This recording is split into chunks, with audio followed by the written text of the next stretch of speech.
Enough of this palaver. Let's get the show on the road. Good morning, everyone. Time for another live show. Yes. Lucky audience. Tuesday, February 4th, 2014. Took a little day yesterday. A little day. They were a little angry. Yeah, were they? Some people were... Good for them. Go outside and do something. Stop depending on us. Holy fuck. It's creepy. Hey, fucking can't even come in. It's fucking creepy. Stop depending on us. It really is. You saying that to me? Yes. I love a lot of different things. So if one of my things isn't happening, guess what? I move on to the next thing. Something else, another thing. And I don't tweet to people going, hey, where are you? We pay your salary. You get that one sometimes. Really, do we? My subscription price. Shut up.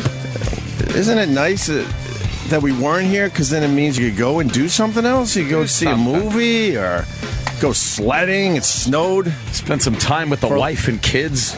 Read a fucking book. Do something. Book. I don't fucking know. Catch up on a podcast. Ooh. Play a video game.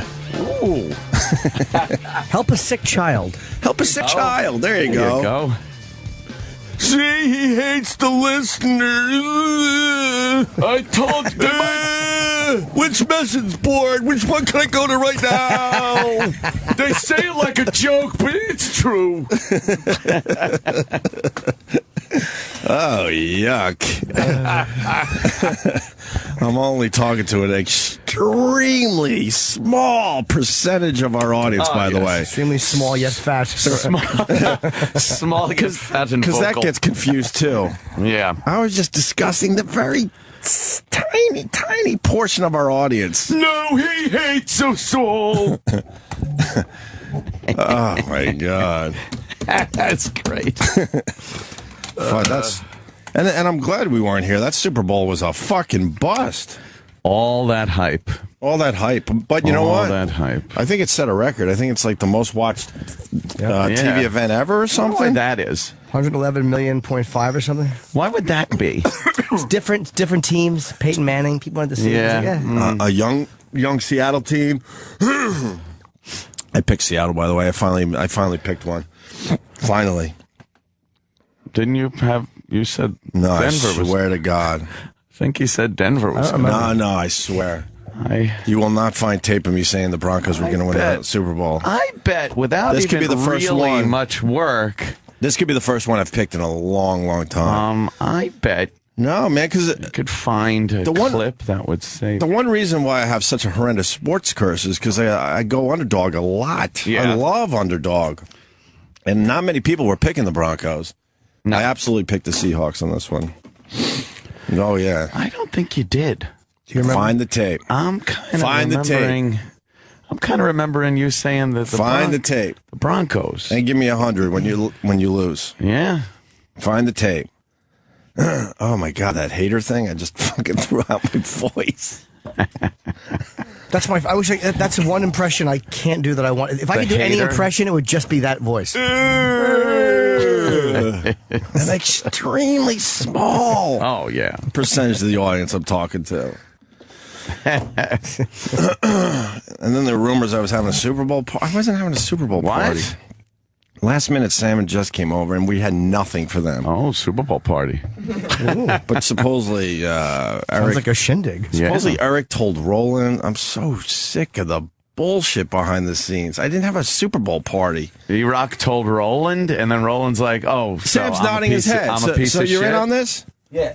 I didn't have a Super Bowl party.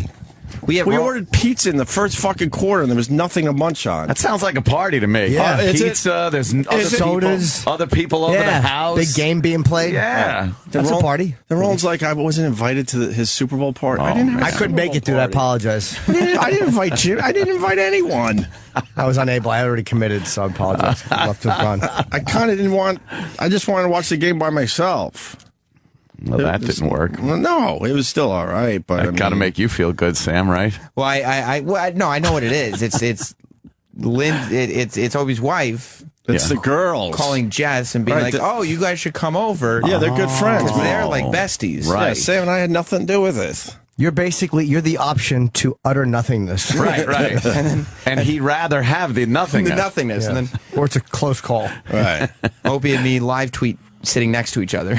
Yeah. And that's fun. I play Legos with the kids. Aw. Yeah, I was a little more social than usual. I think so. I'm working on it. I'm working on being a little more social. So Yeah, but then I was confused because I got a text from Roland that was like, "Oh, I didn't get invited to the party," and I was like, "What? Like this is a party now? I thought I was just tagging along with Jess." Well, private party, I guess. but this is how all that bullshit Some starts. people are persona non grata, I guess. Well, Travis That's texted rolling. me, and he's like, "I can't go to Opie's party. Is he gonna be mad?" I'm like, "Dude, he won't care. Yeah, Just tell yeah. him. Make sure you look back to him."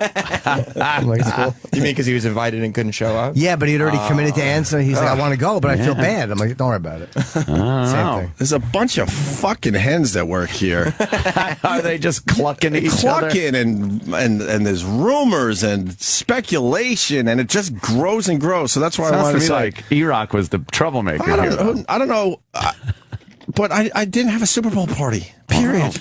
Well, Jesus Christ. That's what you say. Yeah, sounds to me. Pizza, people over, laughs. People over, pizza, the big game. That's a party. I was actually debating going to your house, but the night before I was at an auction for my kid's school where people were spending. Couldn't help yourself, huh? No, never. Blacks. Oh, Jesus. Blacks. No, it's a bell. Oh. And an auction where fucking people are dropping major fucking bucks on bullshit. On what? What were they? Well, each class did a project, and some of the projects were really nice because they had adult supervision. Yeah. And then it's like, here is this class's project, and it's like artwork. Oh. And one went for like $17,000. Gold spray painted macaroni? They've come a long way from when we were doing art. Let's just put it that way. Yeah. A long fucking way. Glued doilies on construction paper? They basically did a Pollock. Really? One class basically Kevin? did a Pollock. You know, that fucking just throwing the paint around. Yeah. And I guess if he does it, he's a genius. But if 4-year-olds do it, they're just idiots. Just being kids. But I swear to God, it looked just like any fucking Pollock I've ever fucking seen. But that one thing, I think it went for $17,000. Are you kidding me? No, that's what I'm trying to say. What the fuck? So my point, I was out a little late, so then I was like, I'm just going to fucking sit around for the Super Bowl. Damn. 17 G's. My son's class, his only went for like 4 G's. Uh-oh. I was like, what the fuck? What's wrong with our fucking... Oh, no. What's wrong with our fucking class project? What was it, hand turkeys? It was like a fucking block of like tree wood with like the continents on it. Oh, boy. With string though and stuff. It was pretty cool. Oh, yeah? Yeah, it was all right. It was way better than anything we ever made growing up. Yeah, all of our stuff was the old hack kid stuff. But these fucking people were Like an ashtray. They were dropping bucks for junk. That was my problem. Like, Junk. it went for a good cause, I guess. I guess they give like one kid a scholarship every year, and then they feel good about themselves. It's like a lottery. Jesus. They say they give a lot of scholarships out, but I've been in the school enough to know which ones are the scholarship kids. They're not giving a lot of scholarships out. Oof. But they're spending a lot of money and raising a lot of money for the scholarships. Just so they can feel good about themselves. Yeah, everyone likes feeling good about we yourself. do, right? Yeah. Did you want to go to that on Saturday night? It was kind of cool, actually, because I know a lot of the parents and stuff now. So how long was it? Got to drink a little bit, and it was like 3 hours. Wow. Yeah, so. But. Did you invite them to your party? Hell nah. The big Super Bowl? Hell nah. I would have bid on something, but it was nothing worth any value. So I'm like, what? I'm going to spend all this money and then take this project home and like hide it with all the other shit I don't like hanging up in my apartment. Like E-Rock's gifts? Well, yeah, E-Rock's gift is at my brother's garage right now. Poster? Well, it is a poster. Or your Sugar Ray Leonard boxing glove, which is actually used to spar with. I might have to give those to the listeners soon. Yeah. Because I just don't treat them well. No. Give it to someone that'll appreciate it. Someone will put it in a case and display it. Well, I gave away my autographed Mike Tyson book recently. Oh, you finally gave that away? I saw some people begging for it. Yep, I gave it away. Yep. Yeah. Actually read by the Opester, signed by Mike Tyson. You should have signed it, too, because you read it. You're right. Read by the Opester. Start signing other people's books because you read them. Yeah. How bummed would someone be? I think this Opie guy used to be famous. I'm not really sure. Well, we know Mike Tyson. He's a boxing legend, but there's other autograph. I'm not really sure about it. That's how I felt when, we were signing Jimmy's book. People I hate signing other people's shit. I can't sign it. That was Jimmy's understandable, though. No, but we were all together there. And so weird, though. It was a way for them to get an autograph of all of us together. But you put all the work into it. It's a fucking amazing job. And then it's like, oh, yeah, let me just write that down. Yeah, but you guys give me the audience. It would have been a lot of work, and I would have been selling it to 8 people if it wasn't for this radio show. Yeah, so it was fair. I hate to sign your book, but I made sure I made my signature a little bigger than yours, Jimmy. Oh, that was fine. You have a nicer signature than I do. Mine stinks. That'd be great. You sign over his face on the cover. We started doing that on lines. Remember on lines? I was signing it over Ant's face or wherever he was space. We were terrible with the signing the autographs. And, each other. Because like I said, I'm so sick of rumors and speculations. The other thing, thank God we have a radio show. I'm sure, I think I could speak for all of us. None of us sat around and listened to Howard Stern's birthday party on the radio. That was awesome. Wow. Holy fuck you fucking losers. That just like to start bullshit. I bet you're listening. Why the fuck would I listen to that? I wouldn't listen if it was my own birthday party. Yeah, I don't listen to anything. Right. And then I threw a couple tweets out there. Oh, you're just jealous. No, I was actually trying to go for a funny tweet, actually. Believe it or not, that's all it was. That's all it was. Yeah. I especially love going after egomaniacs, so this was perfect for me. Couple little goofy fucking tweets just trying to be funny. That's all that was, people. Yeah. No, you did because you do. Bitter much? Yeah. So, there you go. All out on the fucking table. Yeah. No Super Bowl party. And no, I did not sit around listening to the birthday show. I heard it was a huge success. Congratulations. Congratulations, Sirius XM Satellite Radio. I guess they also, what do? They shut off on demand. And why did they do that? I don't know. Was it to pump up numbers? Did they do that so everyone had to listen to that one thing? Rumor had it they needed the bandwidth. Because I asked about that because I do pay attention to the real listeners, and they were fucking pissed off. So I made some phone calls, and they're like, well, we need all the bandwidth. That's what I was told. Because I guess the on-demand didn't work, and which was too bad for us because Friday we had a killer show, and a lot of people wanted to check that shit out. Yep. So that's what they told me. I don't know.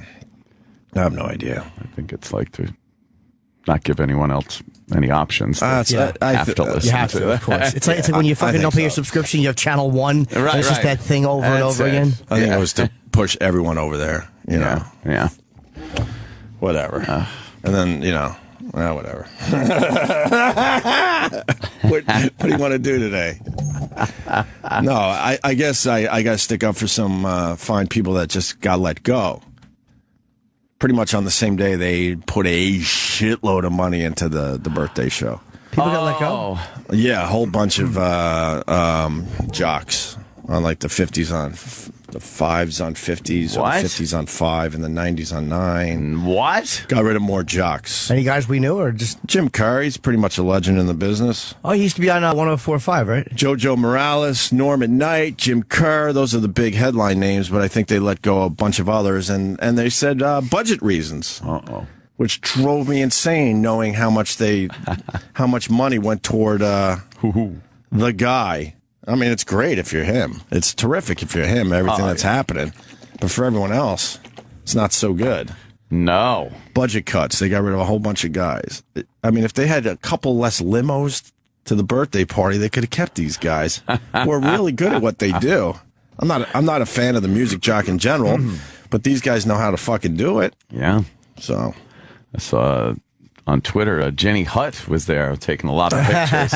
I did see that. A lot of pictures. She is the worst brown nose. Oh, is she a brown nose? It's uncomfortable. It really is.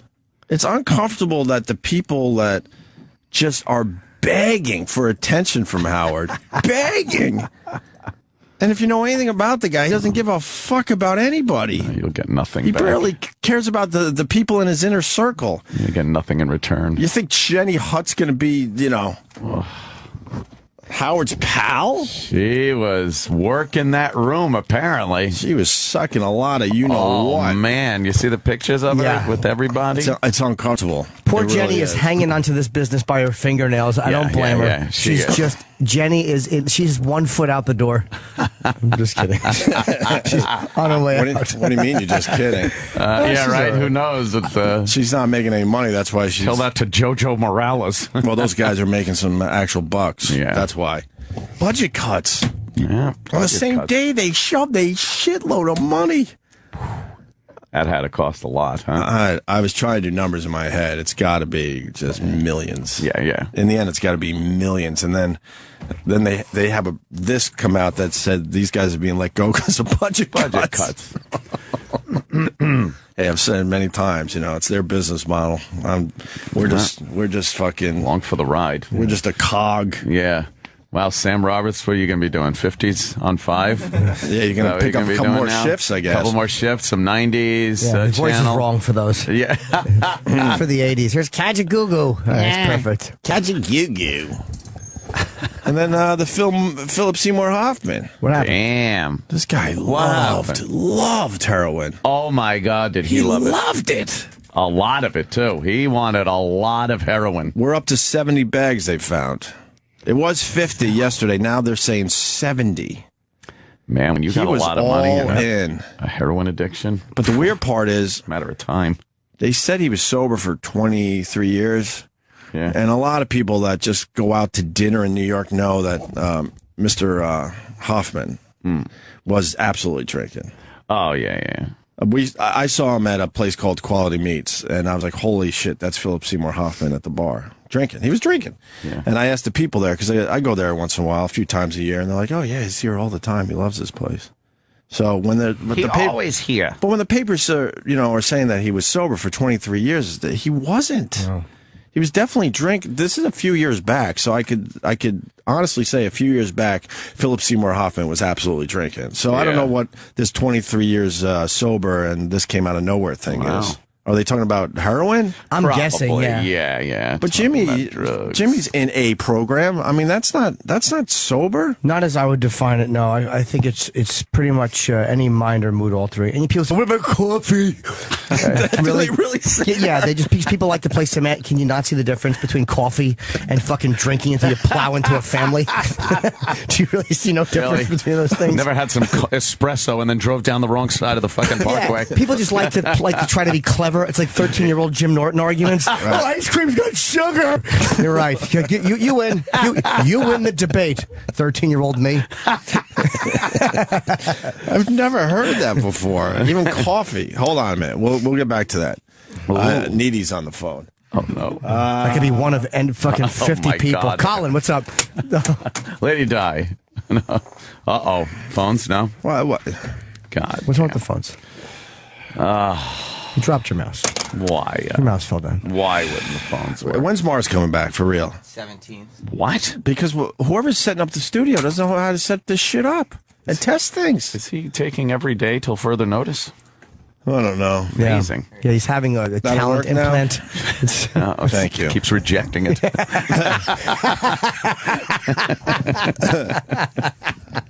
Jenny Hutt, everyone. Oh, Jenny. Hi, Jenny. Good morning. How are you? Oh, Jenny. How is are your lips chapped? Are your lips all chapped from the party?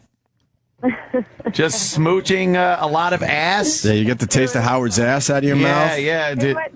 You came across a bit needy in your little needy in your pictures there, Jenny Hutt. You enjoy a good celebrity photo, don't you? Oh, yes. Do you ever? Yes, I do. It is, yes, and we know that I'm needy, so that's already been asked and answered. Who is the coolest picture you got there that you're happy with? Lena Dunham. Oh, okay. Oh, Lena Dunham. Sure. And actually, the only reason I met Lena Dunham was because Spencer walked me over. I was invited by Rosie O'Donnell. It wasn't like I had a... Whoa! Can she throw out any more names there? Wow. Look at her go. I was at Whoa! Oh. Guess what? My point is, I wasn't invited by the serious side of things. I was invited by her to be her date. Well, not only were we not invited, we were told to stay away. To make sure we stay away. Even people that aren't on the air that is associated with this show. Yeah. I'm sorry, you can't come. Oh, someone said don't come? What happened? Was that bad to say? No, I'm saying like I can't believe I'm not that talking about you. Oh, Not you. Relax. Jenny. We'll get back to you in a second. Okay. He was trying? No, E-Rock's wife went, but she wasn't allowed to bring E-Rock because he's associated That's with this show. hilarious. Oh, wow. Yep. His wife went, but he didn't. He wasn't allowed because he was associated with this show. What's he going to do? Was he texting her, what's happening now? Well, he probably would have enjoyed that. He would have told every secret we have to whoever would have listened. Oh, yeah. He would have, if he had Gary's ear for 2 minutes, he would have just blabbed secrets. He would have gone to the party with a stack of resumes. Oh my God! Yeah, handing them out. If you guys ever need someone to call in about Doctor Who, we would do a Doctor Who break. What? So where were we with her? What happened? Oh, well, she was just going around. I saw David Spade. She had a picture with David Spade. So David Spade, well, let me tell you why. Years ago, a little bit. I was in California with my husband, and we were walking in a hotel, and there was David Spade, and I saw him, and I couldn't control myself, and I said, I love you, I love you, I love you. And it's a very appropriate thing. My husband was standing by my side wanting to die. And a very attractive husband. And David was, I think, horrified. So I just went up to him and I was like, years ago, blah, blah, blah. Wow. I'm sure he cared. Yeah. I saw your picture with him. Nice. Yeah, there it is. Nice. Little David Spade picture. Who else does she have there, Sam? She had Rosie. A lot of pictures. Of course, Rosie, her day. Oh, my God. Who's that? You got Donnie Wahlberg. Donnie Wahlberg. Who's that? Who's the plastic face? Is that Jenny McCarthy? Yes. Wow, is she looking Little plastic? Jenny McCarthy, huh? Jenny Hutt, you're looking pretty hot. You are looking Very sassy. lovely. Who's yeah, that? man, you got some good TV makeup on. How sexy is Rachel Ray? Rachel Ray is fucking hot, man. Yeah. Good. Her vibe is really sexy. I don't see it. And I didn't either till I met her. I'm telling you, it's an in-person thing. I was shocked. I believe you, but I just don't see it. Oof. I was surprised to see through your pictures too that they allow murderers at this party. What? Who's the murderer? Dr. Drew, he was there. All right. Yeah, you know. Wait, what? You know, the killer of celebrities. First of all, I think We love that he's allowed to continue Oh, it's amazing. walking this Can I earth. tell you guys, It's not amazing that he's still on TV. It's amazing that he's allowed to walk free. He's a free man. Holy shit. regarding Philip Seymour Hoffman and alcohol. And Dr. Drew gets to be all over TV because of Philip Seymour Hoffman. Right. Yeah, the minute that I heard of the death, I texted. What, did you run over to the apartment to get a picture with the body? Is that what you did? Yeah. Were you hanging outside, you ghoul? You see her just thumbs up by the gurney with the sheet covering him and you're smiling. Did you try for that shot? You know what I learned, you guys, though? I learned that when they say 50 or 70 bags of heroin, they're not giant Ziplocs. They're little, teeny, tiny pill bags. Oh, that's okay, then. What are you talking about? What's little wrong glass with you? scene. They're like little fucking, one-hitters. I don't know much about heroin, but I would assume 70 bags is a shitload. Yeah. He's not fucking... He's not trafficking in heroin. It's just fucking, it's for his own use, but that's a lot of your own use. Even if they were single dosages, that's 70 dosages of heroin. Mm-hmm. Yeah. Yeah. There you are with, who's that? Sarah Silverman. Oh, Sarah Silverman.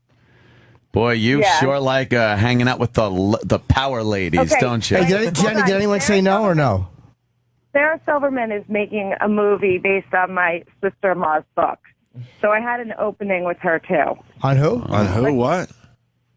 Sarah Silverman is making a movie based on my sister-in-law's book. Who's your sister-in-law? So I was able to... Amy Koppelman, my brother's wife. Okay. Your sister-in-law's book. It's starting to shoot Sounds next awful. week. What's the book? Yeah. What's the book about? It's called I Smile Back. It's about a housewife who's destructive, self-destructive, and fooling around and blah, like just a lot of drama. It's sad. Well, I'd rather see the bridges of Madison County. Is she filming for Lifetime? Yeah. Was that a Lifetime movie? No, real movie. But Sarah Silverman's attached as the lead. So I was able to say hi to her because of that. She got so many catchphrases and little industry insight. I love that she's justifying every picture. Jenny Hutt. Yeah. Who's that? Natalie Maines. Oh. Who's that? She used to be in the Dixie Chicks. Oh, okay. Oh, right. Yeah, I geeked out over her. More like the Dixie Chicks. Nice. Nice. Nice, right? There's some good ones, Jenny. Fucking Jenny is that's exactly what I would have done. Yeah. Jenny takes a good selfie too. I take a fucking horrible one. You do a good selfie. She does. Did Lena Dunham do everyone a favor and keep her clothes on for this thing? Oh. She loves getting naked on TV. Well, and we don't love seeing it. No, huh? No. She's a kind of a flatso, right? Well, but everyone will talk about how courageous and it's so sexy freeing she is. that she's she, sexy. she's sexy. By the way, I don't think it's free. I don't think it's freeing. I think it's Because you're a I think prude. good for her. What? Good for her. I think good for her. I would never do that. But Why for her. good for her? I don't understand that. Why? Because she's so secure she could do that. Oh, It's God, great. that's exactly So what we're secure. talking about. Nah. She's comfortable in her own skin. So much of it. Yeah, I don't know what that feels like. Oh, come on. If you had a movie role where you had to show off that fiery red bush of yours, you'd do it in a second. No, Yeah, definitely second. not. You'd grow that in old There's school. no need. There's no need for that. How do you know Rosie to the point where she invited you? Rosie and I met 5 years ago and became friends.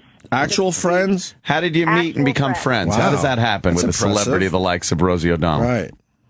She liked the TV show I was on called Whatever Martha. I was big and fat.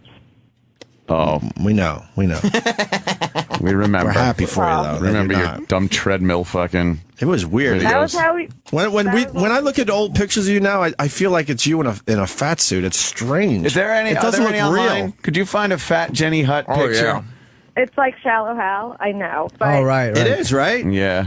That's when they called you Jenny the Hutt, right? a couple of people probably associate with your show. Yeah. Wow. Isn't Were that you a strange? fatty? How much did you lose? Jenny, Around how much? 70 pounds. I'm sorry, how much? Around 70 pounds. Wow. Around 70 pounds. That's great. Good for you. For real. Wow. I can't front on that one, yo. Good for you. Yeah, she looks good. Thanks. Did people It's used to very say, hard. you could tell It's she's got such a pretty face? Yes, it's a horrible thing to say. Yeah. But were you all like, did you own it? And you're like, I don't care. I'm going to be me. And then all of a Oh, sudden, God, no. once, First of all, I don't once believe those chubby people people. lose the weight, they're all of a sudden like, yeah, this is the best thing I ever did. But before that, they're all like, oh, no, different body types. And blah, blah, blah. They make excuses. No, me? No, I was miserable. First of all, I wasn't that fat my whole life. I was like 20 pounds heavier. Says 25 you. pounds heavier, and then I blew up like a balloon. But I was miserable, and I don't believe in fat serenity, and I don't believe for me in fat acceptance. For somebody else, great, good for you. But for me, no way. It doesn't even look like you could have killed someone then and then lost weight and gone on the lam. No one would have caught Good you. idea. You don't even look like you. You're kind of hot with a full face, though. You're all right. If you're into that kind of thing, You're all right. You'd I be would a have had good no problem fatty. with that. Yeah, you'd have been a good fatty to Yeah. lay into. I had a big ass. Did you? Was it smelly? No, I was Trouble keeping always clean? No, I'm a clean girl. That's good. People want us to ask you about Run DMC at your Sweet 16. We've done that already. Yes. Yeah. Yes. This broad is so rich. She had Run DMC at her 16th birthday party when Run DMC really mattered, by the way. Right.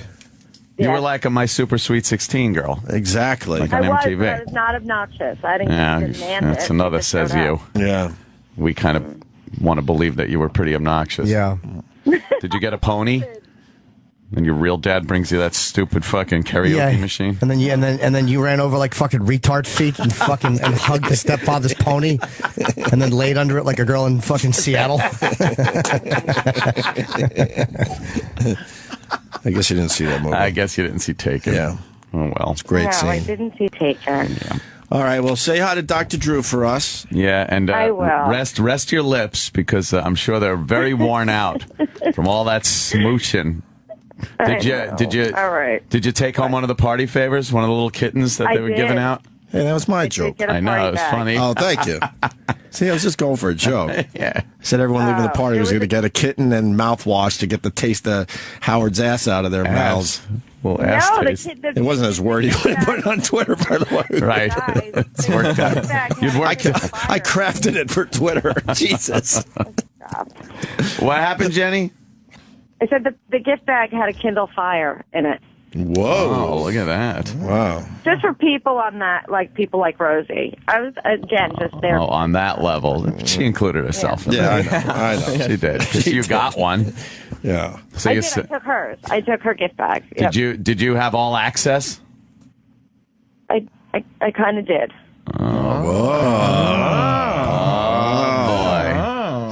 Someone rates around here. Did you blow Steven Tyler in the dressing room?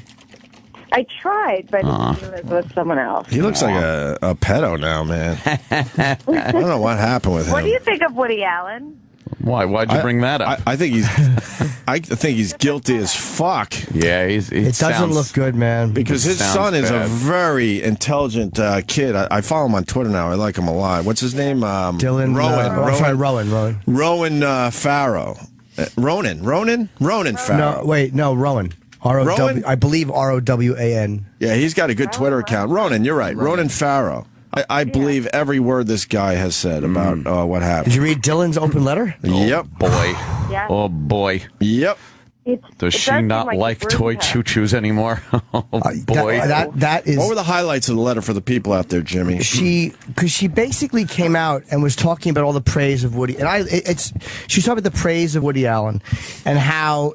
this is what he did to me. And this is, according to her, was that she went through I had heard years ago that he had put his face in her lap and smelled her. And that was all I had ever heard. And then she was saying that he did that. And then she kind of highlighted, like, saying that he would take her away from her mother and spend time alone with her and do this creepy stuff and make her suck his thumb. And she felt weird about it. And then she detailed this incident where he took her and laid her... Turn it this way, Sam. Sure.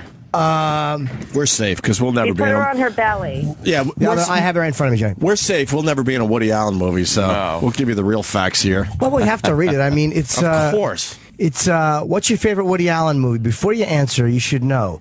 When I was 7 years old, Woody Allen took me by the hand and led me into a dim, closet-like attic on the second floor of our house. He told me to lay on my stomach and play with my brother's electric train set. Oh, jeez. Then he sexually assaulted me. He talked to me while he did it, whispering that I was a good girl, that this was our secret, promising that we'd go to Paris and I'd be a star in his movies.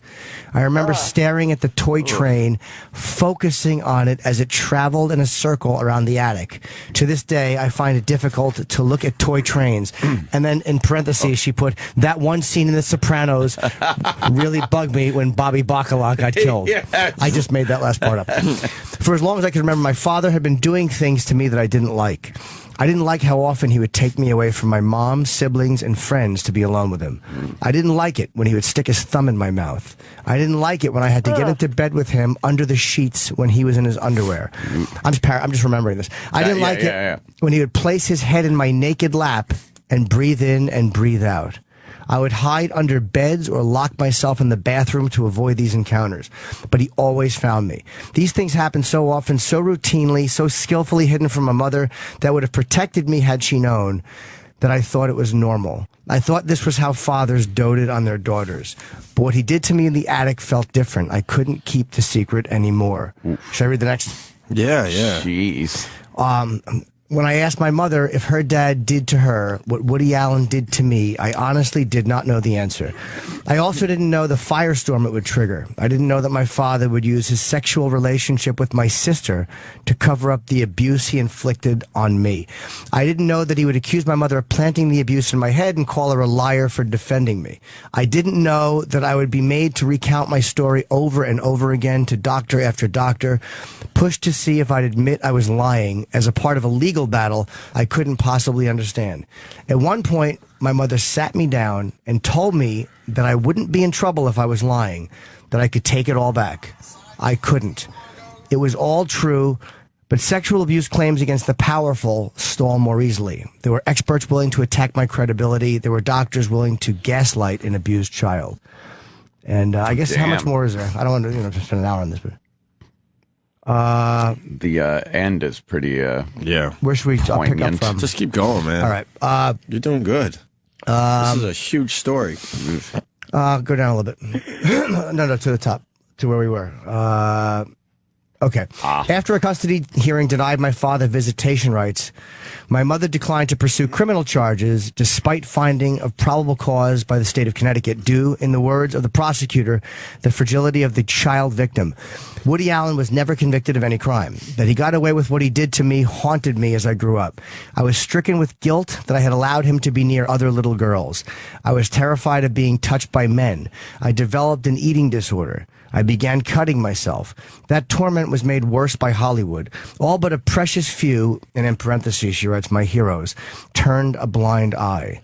Most found it easier to accept the ambiguity to say, who can say what happened, to pretend that nothing was wrong. Actors praised him at award shows. Networks put him on TV. Critics put him in magazines. Each time I saw my abuser's face on a poster, on a T-shirt, on television, I could only hide my panic until I found a place to be alone and fall apart. Last week, Woody Allen was nominated for his latest Oscar, but this time I refused to fall apart. For so long, Woody Allen's acceptance silenced me. It felt like a personal rebuke, like the awards and the accolades were a way to tell me to shut up and go away. But the survivors of sexual abuse who have reached out to me to support me and to share their fears of coming forward, of being called a liar, of being told their memories aren't their memories, have given me a reason not to be silent, if only so others know that they don't have to be silent either. We're almost done. Today, I consider myself lucky. I'm happily married. I have the support of my amazing brothers and sisters. I have a mother who found within herself a well of fortitude that saved us from the chaos a predator brought into our home. But others are still scared, vulnerable, and struggling for the courage to tell the truth. The message that Hollywood sends matters for them. What if it had been your child, Kate Blanchett, Louis C.K., Alec Baldwin? What if it had been you, Emma Stone, or you, Scarlett Johansson? You knew me when I was a little girl, Diane Keaton. Have you forgotten me? Woody Allen is a living testament to the way our society fails the survivors of sexual assault and abuse. So imagine your 7-year-old daughter being led into an attic by Woody Allen. Imagine she spends a lifetime stricken with nausea at the mention of his name. Imagine a world that celebrates her tormentor. Are you imagining that? Now, what is your favorite Woody Allen movie? Wow. Yeah, that was fucking... and I tell you, that was the day of Philip Seymour Hoffman's death. Yeah. So that was the only thing that I think kept it off the... Oh, God. But that was on a New York Times blog. That's not going away. No. It'll come back a little bit, but Woody Allen was knocked off the front pages by Philip Seymour Hoffman, that's for sure. So what do you think of it, Jenny Hutt? You brought it up. Oh. Yeah, I think he did it. I mean, she's right. We sort of give him a pass because he's such a genius filmmaker, and he doesn't look, I'm doing air quotes, like a pedophile, but I suppose he does. Kind of does. He does look like a pedophile. Glasses and nebbishy. But he absolutely looks like a pedophile. Right, so maybe, but you look at him, he's so insecure and neurotic. What do you think, pedophiles are confident? What do you think, pedophiles walk around and hear the theme from Saturday Night Fever playing? It's hard to, I don't want it to be true because I love Woody Allen. That's the reality of it. I don't want it to be true because I love the genius of what he is.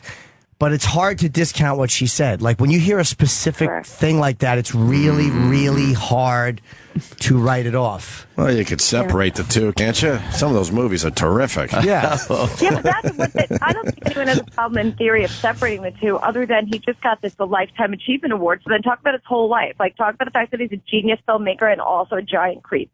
Yeah, he is a bit of a creep. I think the genius filmmaker stuff goes out the window when you have allegations like that. But Hollywood's weird. They're willing to overlook stuff like that. Like, it's like racism, they're not. Homophobia, they're not. But look what Roman Polanski absolutely did, and they line up to work with him. Oh, they can't not work with him. And I know Woody was never convicted, so it's like, I understand benefit of the doubt, but it seems like Hollywood never... Again, like the way they would have, like with Mel Gibson, who had some shitty anti-Semitic views, and I don't like his views.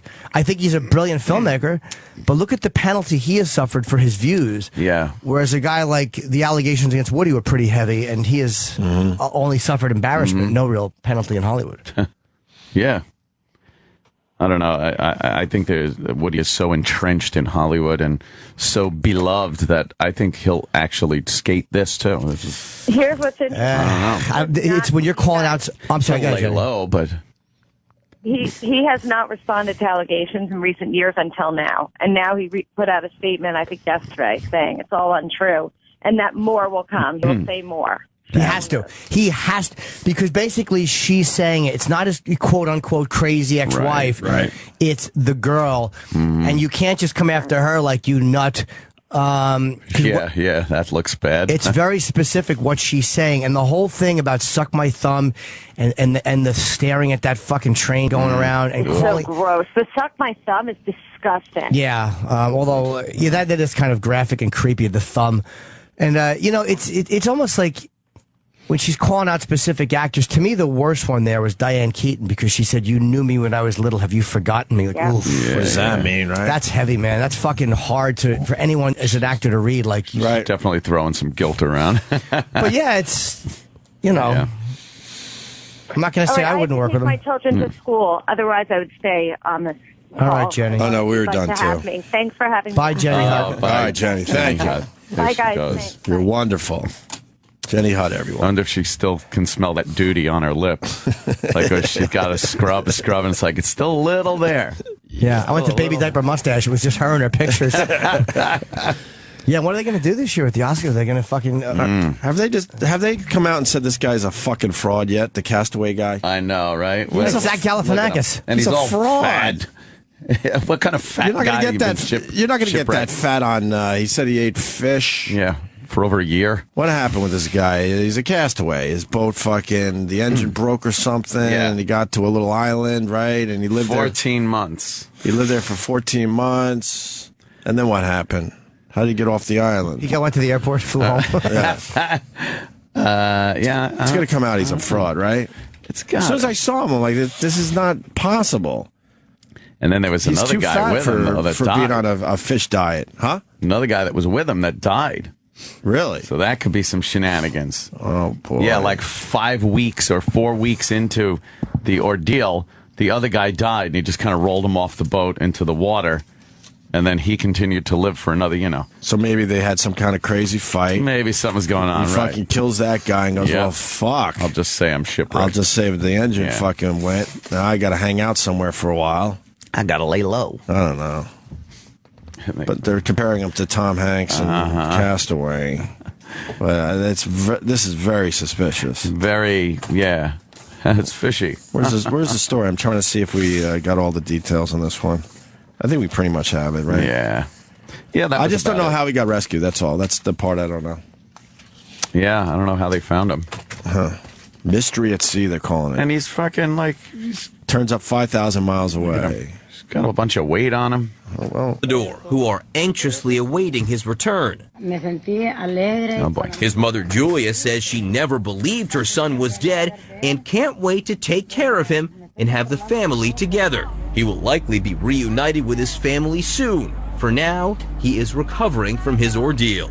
What is he recovering from, I mentioned that Alvarenga had been traveling with a companion, a teenager. He apparently refused to eat the fish and birds and turtles they were catching. So Alvarenga says he died 4 weeks after they drifted off course. He refused to eat. Clearly, this is not the end of the story. Do you believe it? I think, we're all sitting here with this look like, I'm just not sure. That big bitch hasn't refused to eat. He ate at sea for 13 months. Right. Eating just turtles makes you look different than that guy looks. Yeah. That's the big sticking point there. I think that's what sticks with me. I just imagine him looking much different. He looked a little What's dirty, next? D-Rock saying he was in a concentration camp? It's not unfounded. If I recall, there was a story years ago of 3 fishermen from Mexico who kind of charted the same course and survived. It's a little chunky. The currents actually go. All right, good for them. Poor kid. They're suspicious as well. All right, good. Yeah, no, it's gonna. Yeah, they're gonna close in on him and get the real story. I mean, if you're stranded like that, you're not gonna refuse to eat. Yeah, that seems a little odd. That goes against your whole human nature. Yep. I mean, looking at a fucking turtle and going, "Oh, Jesus, I got to eat this to survive," but you're gonna eat it. Yep. Right. You shove some of that in your mouth. And fish isn't that bad. Fresh fish. You ever eat fresh fish right after it's been caught? Not really. It's amazing. It's fucking amazing, yeah. Yeah, I don't know what this guy was fucking eating before. You know? Right. Living in the lap of luxury? I doubt it. I guess he killed the kid for whatever reason. Now he's like, fuck, I can't go home, so I need a fucking story, blah, blah, blah. Oh, I ate fish and turtles and birds, and he didn't want to eat this shit, so he died, and I threw him overboard? Yeah. Why would you do that? Isn't that what they just said? He's not saying why he did that. Why wouldn't you keep the body? I don't know. Might start stanking. Yeah, but I think you have no choice. Because if you just throw the body overboard, people are going to think, what the did you murder the kid? Little doubt there, Yeah, there's some. Now he's got the doubt. Big holes in his story. Yeah. All right, we got food. We're going to take a break. Ooh. Just getting started. Stay there. Yeah. He was great. Fucking just a terribly good actor, man. Philip Seymour Hoffman was a great actor. He ruled the day. He came up on extremely fucking strong heroin. He was probably our best actor, right? He was pretty goddamn good. Gary Oldman's up there as far as a guy who can play anything. Who else can play anything? But even in a bad movie, I was trying to think of a bad movie Philip Seymour Hoffman was in. Twister. Yeah. Well, that was early in his career. Yeah. But his performance was always great, no matter what movie you're watching. Well, I watched a couple of his movies that were just complete dullards. Dog shit. But his characters were great. What was the one with the old age home? No one saw this movie. Oh. Do you know the movie I'm talking about? But he was amazing in that. Cocoon? Is it the Ben Stiller movie? The Ben Stiller movie. Wasn't he in one of those ones with Jennifer Aniston? Something about Mary. Along Came Polly. Right? He was in that? Along Came Polly. He was in Along Came Polly. He was in that. I'm talking about a real just dark fucking movie. Oh, my God. Where his mom, I think, was put into a home or something. Anyone? Oh, Magnolia? God. I just stopped the flow of the fucking conversation for nothing. Yeah, whatever. It'll come to me. He was great in Doubt. He was amazing in Doubt. Anyway. Yeah. Jimmy saw him recently. At Louis' house for Thanksgiving, yeah. Oh, that's right. It's the only time I ever met him.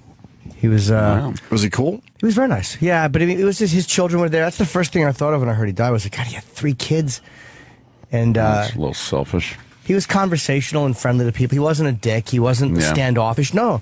He was talking to Parker Posey.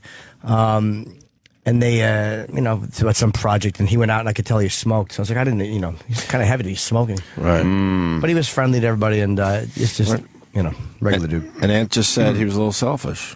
Oh, yeah. That's kind of crazy. Absolutely, very selfish. Yeah. Well, a lot of people get mad if you say that. Well, because he was an addict. He couldn't help himself. Mm-hmm. I don't know, man. I think when you have kids, you try to put your shit together. You really try, whether it's eating a little better or exercising or maybe deciding not to do heroin anymore. What were his demons? Well, being an addict is that selfishness is a big part of it, and self-centeredness. Yeah. Well, I was reading up on him a little bit. He was from Fairport. He was from Rochester. Whoa. And Fairport is a really nice area of Rochester. Yeah. And he was like all in with drugs back then. He stopped doing hard drugs at what, 23 years old? Something like that? Yeah, that's what I heard in an interview that they were playing. But he went from Fairport to NYU, and he had a pretty solid upbringing in life. So that's a very good question. I don't know. I don't know what his demons could have possibly been. Sometimes you just get turned on to something. It's like, I had a good life growing up, and somebody just, you're doing well, and someone's like, hey, try this, and you're like, fuck, I love it. Doesn't always have to be anything bad in the past. And that's all it takes, right? It can, I guess. Yeah, sure. You just like being high, or you like being away. It does seem like that if you do have kids, though, and a life like that, like, just the fact that you like doing something doesn't seem like it's enough to go past that. Like if you have some kind of fucking, I got to do heroin because I got to get this out of my head that's constantly fucking eating at my brain, then I could see, hey, I really don't have much control over this. But just that, hey, it feels good. Right. That seems like a pretty shitty thing to sacrifice your family over. But once you're addicted, it does. It's like once you cross that line, nothing before it matters. Like once you're hooked, you're hooked. It's almost like, well, I'm just life was great, and then I got hooked on it, and I'm still doing it is the same as I had a horrible upbringing and I'm getting rid of those demons. Because once you're addicted to it and you fucking need it to come around physically and just have a normal day, it doesn't matter. You're in. Yeah. Sure. Does that scare you, Jimmy? It terrifies me. Of course. Yeah. I mean, I never did heroin, but a guy sober or whatever. No, that's what I was thinking about you because you've been sober a very long time. And February 1st was my anniversary. Oh. Congratulations. February the 1st of 87. 87, wow. So 27 years? Jesus. Yeah. 27 years. So you're around Philip Seymour Hoffman, they said, was sober for 23. Yeah. And then out of nowhere, this pops its ugly head back up. Yeah, it scares me a lot. And then obviously went all in. 70 bags they're up to that they have found.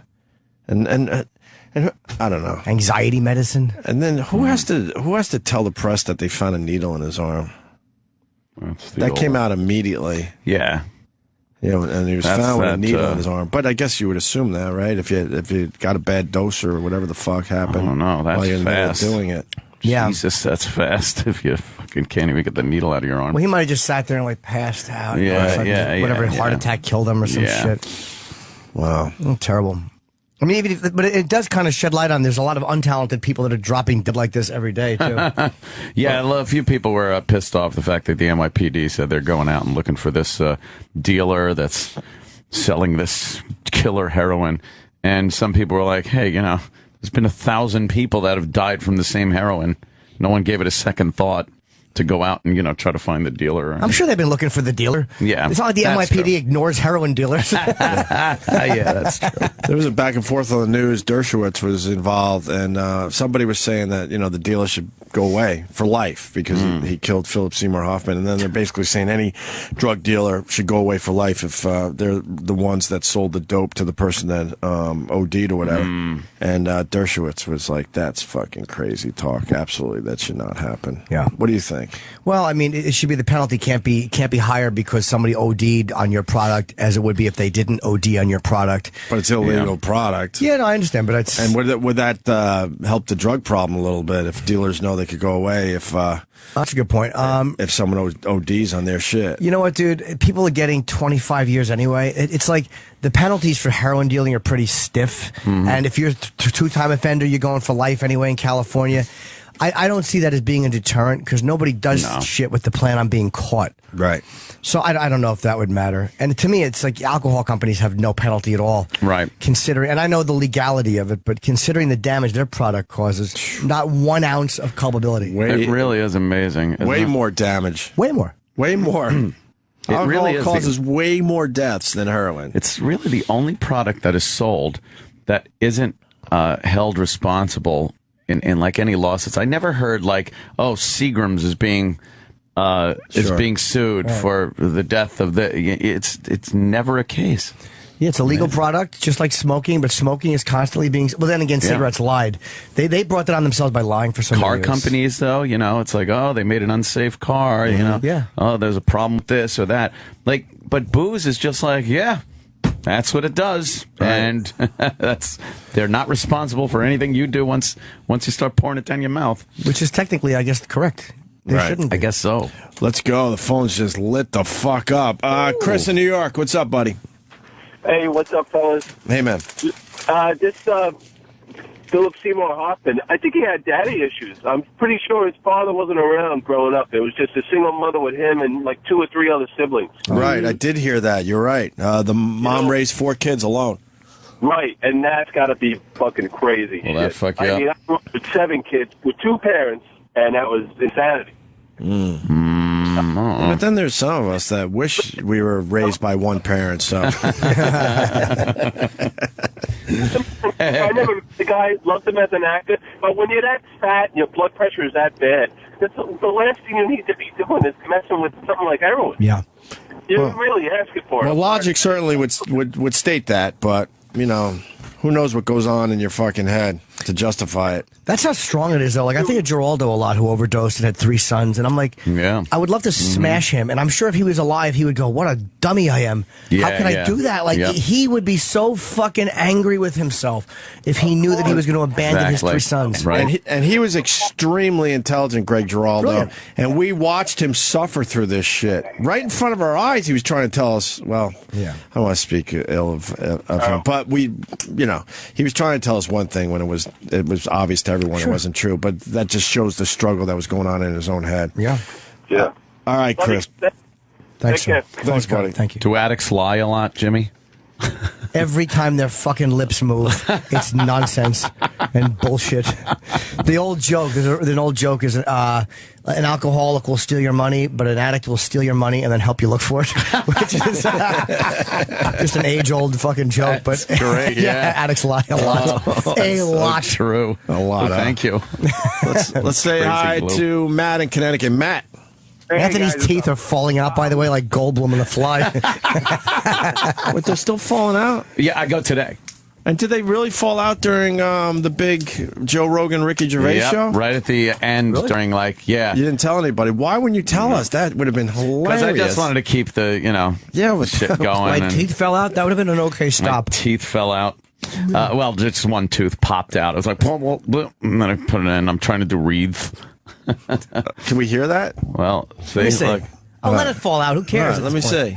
Yeah. Did it fall out again? Right here, yeah. Let me see. I'll leave it off. But it's not really grounded. Yeah, you said it was grounded down or whatever. It's a little bit grounded down. A little bit. Yeah. It's just reshaped. So you get your big falsies today? That's cool. They're not falsies. They're laminates. Permanent. They're permanent. Okay.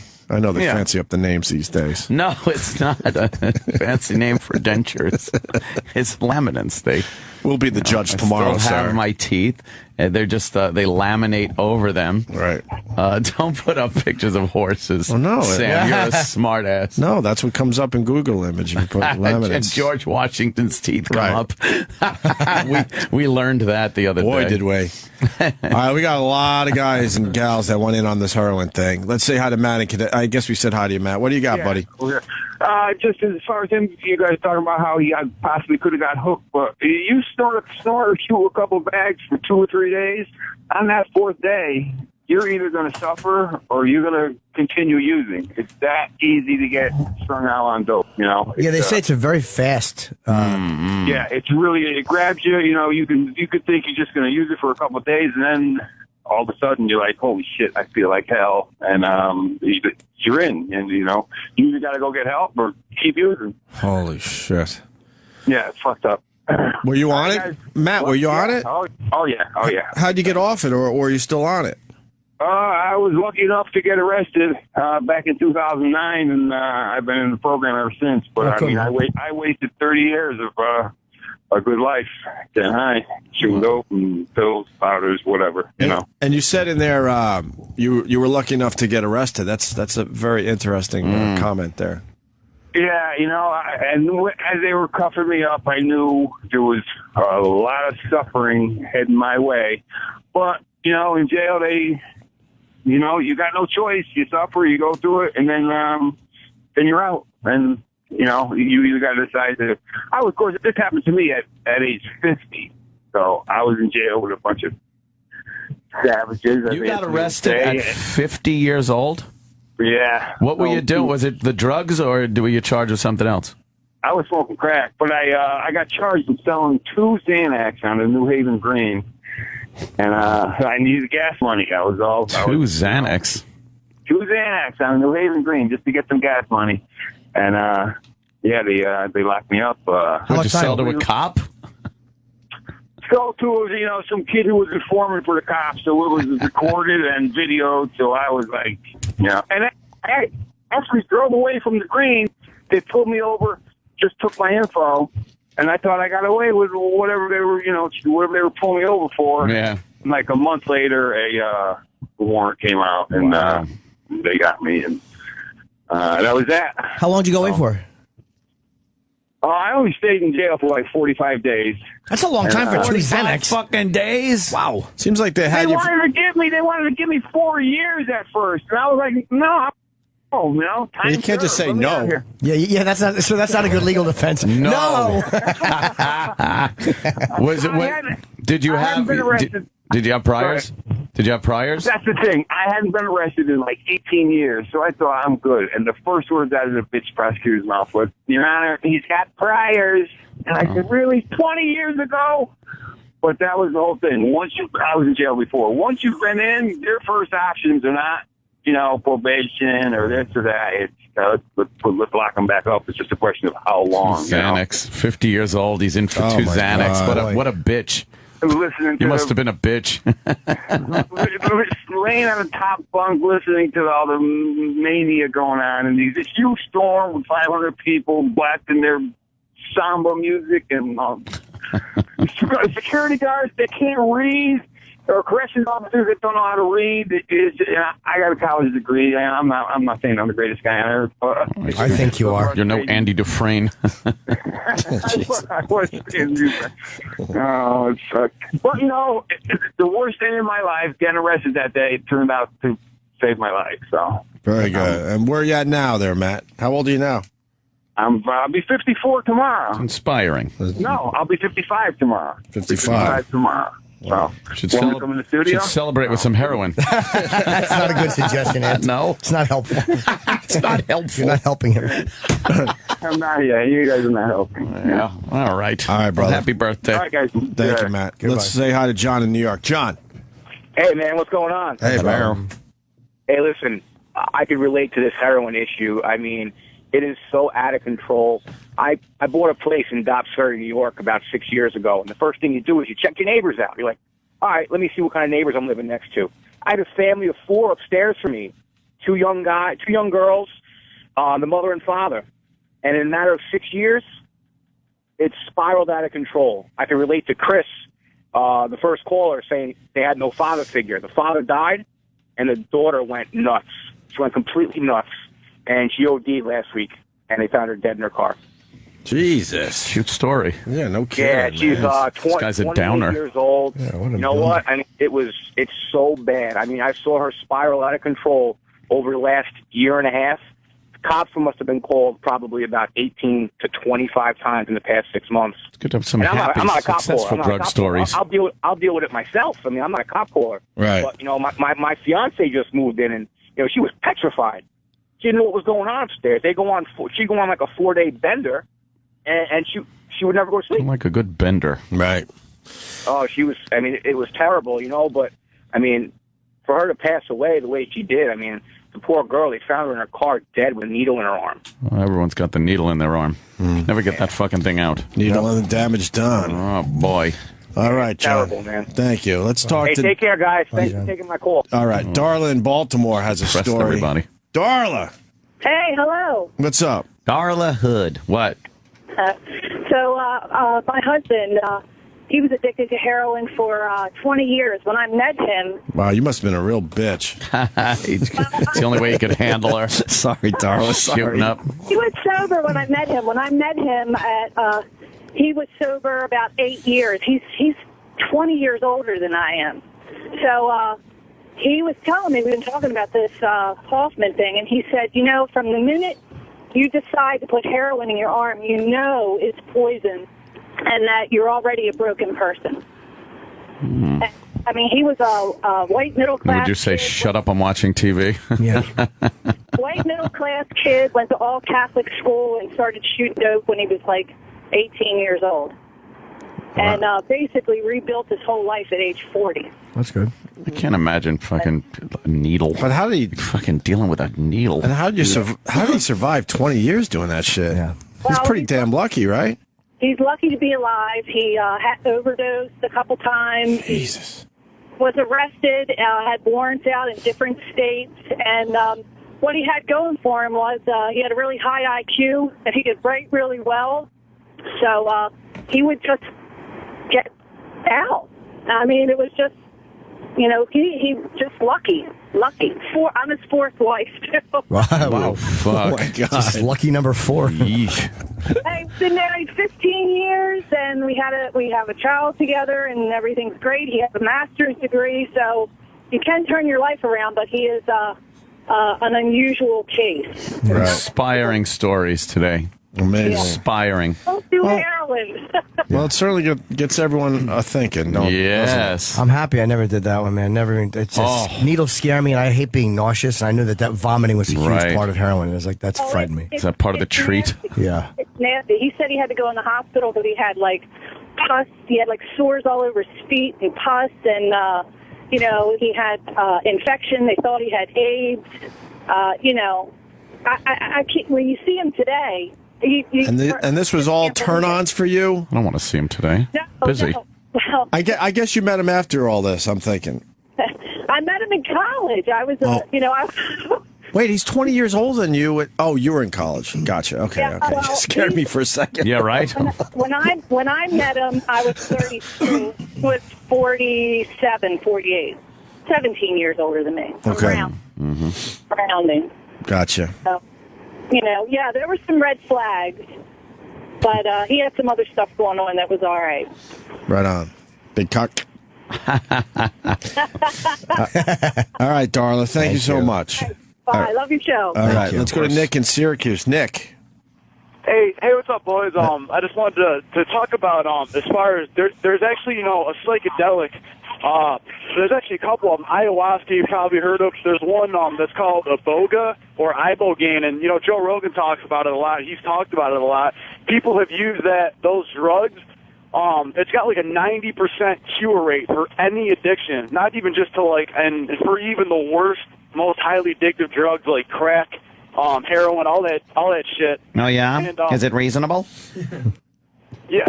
I mean, I don't know. It's not even allowed. It's illegal in the U.S. for whatever reason, but it's legal in Mexico, so people go to clinics down in Mexico. Yeah, and you trip your balls off, I guess, for like a couple days. You puke and all that shit. But I don't know, whatever it does, basically, it cures you. I had a buddy who it definitely worked with. He tried to go cold turkey from opiates. You know, his thing wasn't heroin; it was like the pills, Oxy-80s, but he couldn't do it. And then he tried the Suboxone stuff, which is like the treatment they give you in the U.S., which you give it this Suboxone, which is just another opiate, and they try to. What about an Anthony? That's good. Wait a minute, I'm fucking Norton it. Well, no, not according to the intro. You didn't fix that? It's not fixed? No, I wouldn't fix it. I thought it was fixed. No. Yeah, but it's fucking. I don't know, man, but it's just kind of weird like that it's not allowed in the U.S. But yeah, it's But Rogan, all right, I got you. So Rogan talks about this, and this is a way to maybe get off drugs, get off some of these hardcore drugs. My question is though, like, what does that do? Like, it might help the physical thing, but the personality shit that makes you an addict, or all the, like, when I quit smoking, the nicotine. Hold on, hold on one sec, Nick. Hold on. Like, what does it do for that? Because like when I quit smoking, a big part of it was drinking water, and that's why people put weight on, because the act is the physical act of putting hand to mouth and in front of the computer. There's so much psychological stuff that goes with it. Yeah. Yeah, you're totally right about that. And what it does actually is when you take it, your hallucinations, you're going to hallucinate very, you know, it's going to be crazy. And what it does is it makes you face whatever that core issue is. They say that basically doing that is worth about like 60 years and heavy therapy you can get in about 3 days from that, because what it does is your own mind, like, whatever hallucinations and nightmares and horrifying shit that you might see, like, you're going to go through hell. You're going to feel like you're in hell. At some Sounds point like some wacky. My buddies. Yeah, I would imagine you still need some heavy therapy after you use that drug to get off the hard drugs. 90% of cures. The other 10% eat a baby's feet and jump in front of a train. Yeah, the FDA will not approve it. Yeah, no, exactly. I feel bad for the other 10%, but yeah. Right. But it's all, but no, I don't know. It's very odd that it's not allowed though in the U.S. Right. And what's it called again, real fast, before we let you go? Right.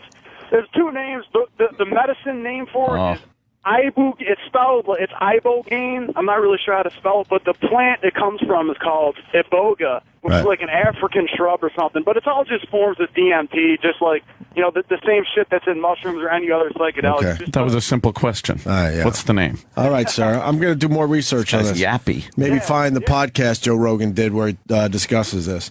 Yeah, bring that shit up because it could help a lot of people. So, all right, thanks, boys. All right, Nick. Later. Thank you. Thank you very much. He loves to talk, that guy. Well, yeah. We got a lot of people, man. Yeah. On the, let's say hi to Rick in Canada. Rick. Hi, Rick. Good morning, boys. Thanks for taking my call. I think the dark movie that Opie's thinking of is called The Letter. he's married to a woman who commits suicide, and she leaves him this a sealed envelope. Oh, Love Liza. Suicide letter. Oh, you talking about this Philip Seymour Hoffman movie? Oh. Love Liza, where he starts sniffing glue, and he goes on the... No, he sniffs model airplane fuel. Yeah, oh, fuel, right.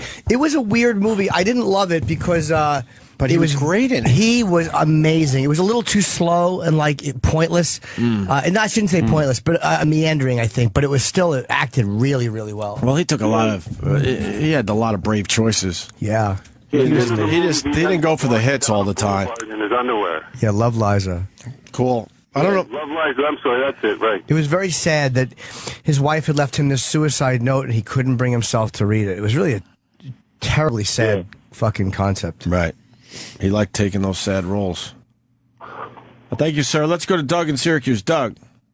Hey, let's talk about the brave role of Along Came Polly for Philip Seymour Hoffman. Is he? I never saw that. Yeah, that movie was. I didn't like it. No, it's a terrible movie, and he plays Ben Stiller's best friend in it. Oh, okay.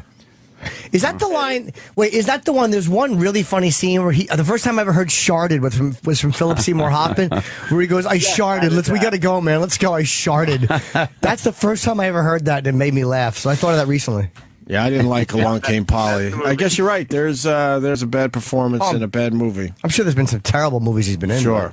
But you can't really you guys think of many of them. Punching out. All right, wow. Look at the interesting stuff he was doing, and look at the roles De Niro takes. Almost and De Niro's got twice the time in that Hoffman does. But he's really just taking all these weird choices and trying to be different things. And all right, let's say hi to Daniel. He's calling from Korea. Jesus. Hi, Daniel. I think you call us every once in a while. Now that I think about it, what's up, buddy? Morning, fellas. Hey. First and foremost, I thought the movie you were talking about was called The Savages, where he was a writer and his dad got put in the home or some shit. I think that's the one. I absolutely think that's the one. It was about one of his parents being put in the home. This thing was so dark, and it was filmed in just dark colors, and it was deeply depressing. And I remember seeing the movie going, wow, he's a great actor, but what is the purpose of this film? It's just getting everyone sad. Sometimes those. I think that's the put one. Them out just for that. I believe that's the one I was thinking of. Yes. Yeah, well, I worked drug suppression team up in northern New York when I was up there with the Army. And when they say he had 70 bags of heroin in his house, they're not like Ziploc bags or shit like that. They're called stamp bags. They're about the size of, a postage stamp. Oh.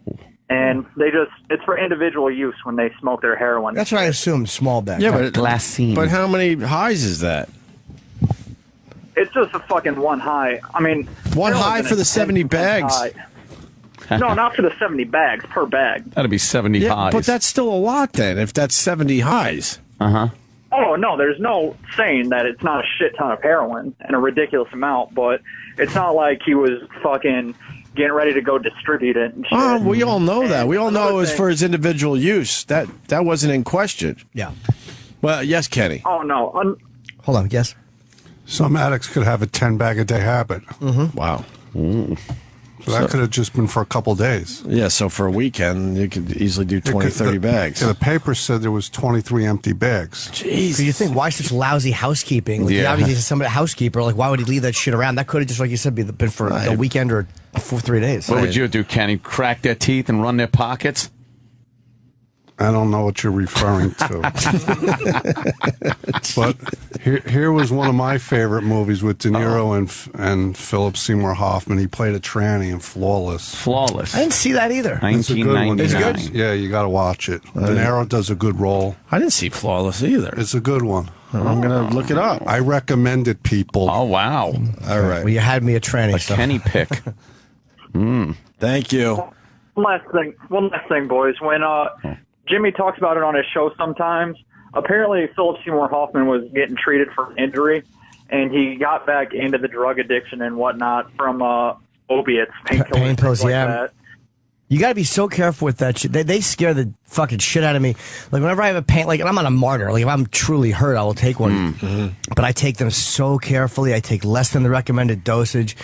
And I talk to people. I'm always talking to people. They really fucking frighten me. Because that could just be the trigger right there, right? Yeah, and years ago, a guy named Jim, who really pretty much saved my life. It was a guy who would always say motives are everything. You always know what your motives deep down. Like, you can lie to everybody, but you have to know what your motive for doing something. Yeah, if your motive is to take the pain away, physical pain away, that's one thing. Right. If you're like, hey, I kind of like the buzz this is giving me. Yeah. That's hey, I'm problem. kind of. If you're trying to sneak one in, you're just lying to yourself. Yeah. With who you lying to? Right. Yep. All right. Thanks, Daniel. All right, that's all I got, boys. Thank you. All right. That's quite enough. Thank you. Yeah, no kidding. We're going to go on to happier things in a few more minutes here. But first, Andy in Boston. Andy.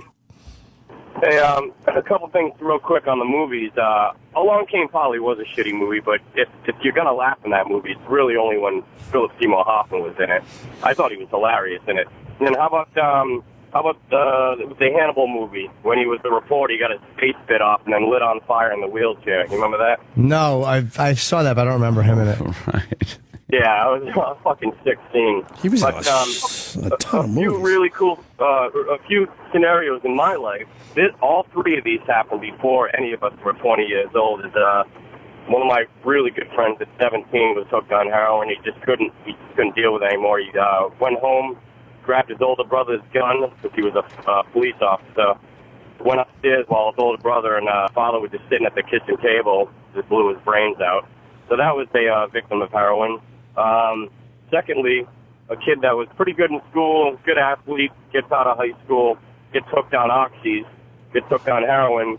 He robs the local CVS with a fucking glue gun in his pocket for oxys. And he did 6 years, and now he's in and out of prison pretty much, in and out of being an addict. So that's a sad case.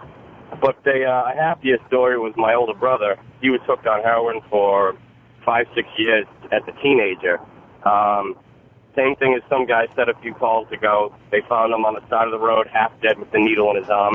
And getting arrested, I think, is one of the saving grace for any of these people, because it is true. They told him either you go to prison or you go to rehab. And 15 years later, not only is he sober, but he's one of these cases that can actually go out and drink. And Jimmy, have you ever heard of that? Because I know addicts have to give it all up, but I still go out. So I'm sorry to interrupt you. Some people do it. That's up to them. Personally, I don't consider somebody sober if they do that. If they're still smoking pot or still doing it. But again, that's not my job to tell them what to do. I don't feel that that's being sober at all. Yeah, well, he was completely sober. Like, he smoked cigarettes. When he quit heroin, he doubled up on his cigarette habit.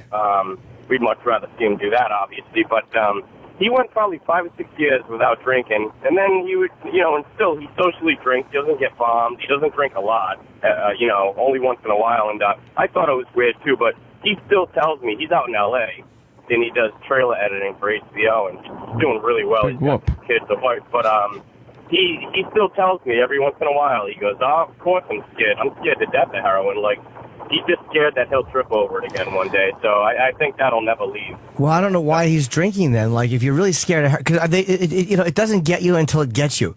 Like, I don't see how someone could stand on the train tracks like that. Like, people are like, I'm a good drunk driver. I don't never hit anything. Yeah, until you do. You never hit anything. It's not like life has lead ups. Like, you don't, in the law of averages, you're going to, in your car, drunk drive, first into a guardrail, then into a telephone pole, then into a child. You don't get that linear progression. Sometimes you're just driving home one night and all of a sudden there's a fucking dead family attached to your car, and that's the end of their life, and that's the end of your life. Like, there's not always the lead-up signs. I tail it away from that scene. Back up and keep going. That's what you got to do. Right to the car wash. Right. But, so hopefully he'll be okay. Yeah, absolutely. So anyway, that was a good case. But I'll tell you, I think heroin, it's got to be 1 in 10 at best that survive it. Maybe. Once you become an addict, I would say. Watch out, guys. Thanks. All right, thanks for sharing. Holy fuck, Andy. Jesus. Joe in New York. Joe. Hey, what's up, guys? Hi, Joe. I just wanted to say that the way that the bags are, 70 bags it's the way the bags come is in 10. So 10 bags is a bundle, 10 bundles is a sleeve. So most likely they're going to find, or he threw out 30 bags because Mortimer heroin. The right number. And I actually called Jimmy's show a couple of months ago that I kicked a 5-year habit. Since then, I've been back and forth a couple of times, but it really is a crazy thing, and I'm going to assume also that they're going to find that he was mixing stuff, because it usually starts off where it's heroin, but most of the time heroin's not going to kill you straight up. You probably mixed it with a bag of Coke or whatever the case is, because I've had like 3 or 4 friends die. It's always that. They found RX meds too. I don't know what they exactly is, but who knows? You could just have a heart attack. It could be so many things. Why do you end up mixing? Well, because eventually you can only get so much heroin when you start losing your money on heroin. So you say, let me try to mix it. I mean, I never personally mixed it. I never even shot it. I always just put it up my nose. But people who shoot it I've been around plenty of people, and they say that you can't get the same high. So rather than spending $500 a week to try to keep the heroin habit going, you grab, $50 of heroin and $50 of coke and mix it together, and it's supposed to be this like phenomenal thing. I don't know. I never did it, so I couldn't tell you. And you're saying they're going to find more than 70 bags in there? Yeah, because 70 is a weird number. It's either going to be 100 or it's going to be 10. You're not going to just go buy 7 bundles. You know what I mean? You're going to buy a whole sleeve. So, well, he may have bought those. He may throw them out when he's done with them. So yeah, he might have already started cleaning up. Yeah, there. Right, exactly. And the way the needle's always in your arm is because it becomes such you're not even shooting up to get high anymore. You're just it's just part of the day, just like smoking, Jimmy. Like after you eat, you gotta smoke. After you do this, you gotta smoke. It's the same thing. You're supposed to be shooting. It's maintaining. Shooting and keep shooting and keep shooting, and you don't even realize that you're not getting high anymore. You're just not being sick. So you spend your whole life not being sick, and then eventually it either you do too much, and this is what happens, or you start mixing it, or whatever the case is. And Xanax and heroin is a bad combination because it's just the downer on top of downer on top of downer. Xanax could kill you by itself. So Xanax and then shooting up, you're guaranteed to go. It's like 99%. Yeah, when you're just doing that just so you don't get sick, it's almost like we talked about Mickey Rourke and Barfly the other day, putting the tie around his neck, like just to stop shaking. Like when you're at that point, it's like there's no fun. You're not enjoying it. It's not like, wow, party time. No, like, well, I don't want to vomit on my easy chair. Let me go so you shoot don't up. feel like shit. Wow. Right. Honestly, you lose the fun of it. The fun is gone after a month, literally, if that. Depending on how much you do, the fun part of it is gone after a month, and then it just becomes not being sick. Right. Seriously, your whole life revolves around not being sick. I mean, you go to work and you're thinking about when you're gonna get your next fix because you're already feeling like shit 6 hours after you just did something. I mean, you can't go 2-3 hours without having something. So someone like him who's got money like that, the shooting never stops, because once you're that far gone, you could go 10 minutes, 12 minutes, you start sweating and feeling like shit, and you need more. When you look at people who are sober, like nice heroin addicts or people that we know that are sober, these are all the same people, like maybe like the same group of people that would smash an old lady's fucking teeth in to get high. Yeah. And it's like you look at what it makes people do to get it. Like look at how some of them are animals and completely worthless, but there are people that when you look at them when they get clean and sober, it's like, wow, that's a decent enough guy. Yeah. But that guy also would have picked up a rock and fucking caved in somebody's head to get money. Get money, yeah. You see how far it takes people away from their humanity. Yeah, it's a crazy thing. It really is. It's just a downward spiral. And I mean, stealing money from your parents, if I could tell you stories for hours, guys, it's not even worth it, but I'm sure everybody can. So, yeah, whatever. The phones are ridiculous. They are just lit. All right, see you later, guys. Have a good day. Thank you. All right, bye. No one's ever found with the joint still in their mouth. No. Oh, and he was found with the joint still in his mouth. Right. That's how quick everyone could Yeah. go. Let's go to Chris in Jersey. Chris. Weed. Hey, first I wanted to say I will be seeing little Jimmy Norton at the Borgata this Valentine's Day. Oh, are you coming the 14th? Good, buddy. We'll all be there. All right, Jimmy, I think it's a little hypocritical. As we all know, if you do a drug, the actual chemical in the drug is not what gets you high. It releases endorphins or dopamine from your brain that gets you high. which is the same high that you get when you are with a prostitute. So for you to say that you don't consider somebody sober because they smoke pot, but you still feed your own sexual addiction and impulsion, so you should... It's not hypocritical. No, it's not. I'll tell you why. Sober. No, well, you know what? In a way, you're right. It's sober, to me, being a sober person has a certain spirituality to it and a certain evenness and calmness, and a lot of that I don't have. So you could say my sobriety needs a lot of work, and you'd be right. But people who compulsively overeat, who also get that dopamine drip, I consider them sober. We're talking about from drugs and alcohol. Like, I'm not justifying it morally, saying I'm better than the heroin addict. But we know the difference between what people do when they're high or drunk and what it causes you to do, and what you do when you compulsively overeat. Like, again, we can play this semantics game. Yeah. But have you ever seen anybody fucking eating pound cake and run into a family of 8? Like, yeah, there's a difference between an endorphin or dopamine fucking high and drinking or doing drugs. You know, it's not the same exact thing. Yeah, I don't go through DTs when I don't jerk off. Yeah, I get cranky, but I don't vomit. I don't get dope sick. Well, somebody who has a food addiction could have a heart attack behind the wheel and kill somebody. Again, yeah, if you want to play semantics games just so you can win the argument, sure. But you do know the difference. But dude, 16-year-old Jimmy again? Okay, the point. You know the difference. You'd be saying I'm being hypocritical. You know the difference between someone drinking and getting high on heroin and somebody jerking off or compulsive overeating. I'm not saying morally, but you know the difference. My point is chemically, when it comes down to it, you're having that same release in your brain as somebody who is getting high off the drug. Okay, maybe you're right. It is different. There is a gray area there, but okay, I just wanted to point that out. Yeah, well, that's why I consider it. I'm not trying to say that I'm more sober than that guy because I'm better. If I was drinking beers, I would not be sober. I wouldn't be sober. If I was smoking pot, I wouldn't be sober. Oh, is he gone? No, he's still there. Oh, okay. Yeah, I'm still here. Are you going to still see little Jimmy Norton at the Regatta? Of course I'm going to see Okay. Yeah. Like, dude, I can't wait. If I was going to, if I was sexually sober, quote unquote, and being healthy, then yeah, jerking off is a relapse. Unless sex addiction's a weird fucking sobriety. But jerking off would be considered a relapse in that situation? That's so weird it depends on what you are. They have something called bottom lines. Right.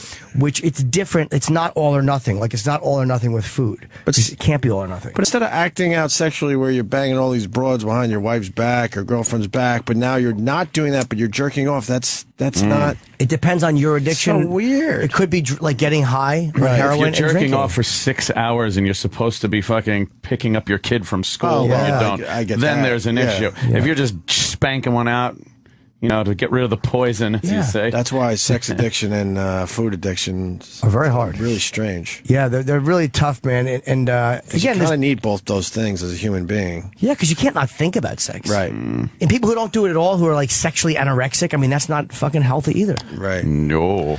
Wow, the video of the body leaving the apartment building there he is goes. always creepy, huh? Yeah, black bag. Ugh, that's how you go out, in a black bag. Wonderful. Let's get it. Thanks, Chris. We're going to go on to Eric in Jersey. Eric. Morning, gentlemen. How are you? Hi, buddy. Well, we're a little down right now.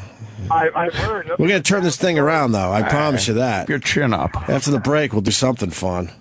Well, first of all, let me preface this by saying I guess I swear I'm just lucky in life. I've tried almost every drug at one point or another, younger days, and I've never been addicted. Cigarettes is the only thing I've been able not to kick. Yeah.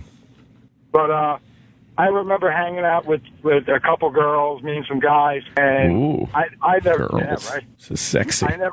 I never knew, you know, everyone says I'll never do heroin. Now, this girl says I'm going to go to Trenton, get some white, and I'm naturally assuming it's coke. I never even heard of anybody doing heroin around me. In my head, at 18, I thought heroin was only something you shoot. I didn't know you could snort it. So she comes back with a couple lines, and we're all drinking. I take a little bump and wait 5 minutes, or not even 5 minutes, 2 minutes, do another little bump. And I put my head back and I said, man, what fucking kind of coke is this? And the chick just laughed and said, oh, that's not coke, that's H. Within, Hulk? I don't know. I thought it was coke. Yes. Yeah. Don't worry. If somebody puts white powder in front of you and says snort it, you know, and you think it's coke. Within 2 minutes, I just started throwing up everywhere. And I'm thinking, oh, yeah. The camera fall over? Idiot.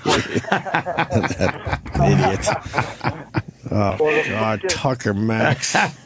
Why do you have to bring that up? Shit. Now this chick. Oh. All right, so you threw up, but then what happened? Now, I have a goatee. I fucking, without even... That's a good car. Being able to get my bearings, next thing I know, this chick is on me, kissing me, and she pulls back, and she's got fucking puke all around her lips. Sexy. And she's licking her lips. Ugh. And then she fucking wanted to suck my dick. Now, dope dick is the reason I don't think anybody should ever get addicted to heroin. I could not get hard. She sucked my dick for... I don't know, an hour. I guess it makes you a trooper, though. What a horrendous scene. He's got puke in his goatee. She's got puke all over her face because she was making out with the dude. Now she's sucking his his limp dick. No. I wish it ended there, but it doesn't. So I can't get hard the whole time. She's sucking on my dick. I can't get hard. So I'm like, well, I got to do something. So I start fingering her. She's laying towards me, and I'm eating her out. And she looks back and goes, oh, my God, no one's ever done that. I was like, you never got fingered? She goes, not there. And I'm 2 fingers deep in her ass. Oh, no. You are a disaster. That was my wake-up call, man. I said, oh, fuck that. Oh, fuck. I figured to brighten up this dreary fucking heroin subject a little bit. Well, there you go. Well, it's a heavy topic today. Heavy topic. Story. Thanks, Eric. Take it easy, gentlemen.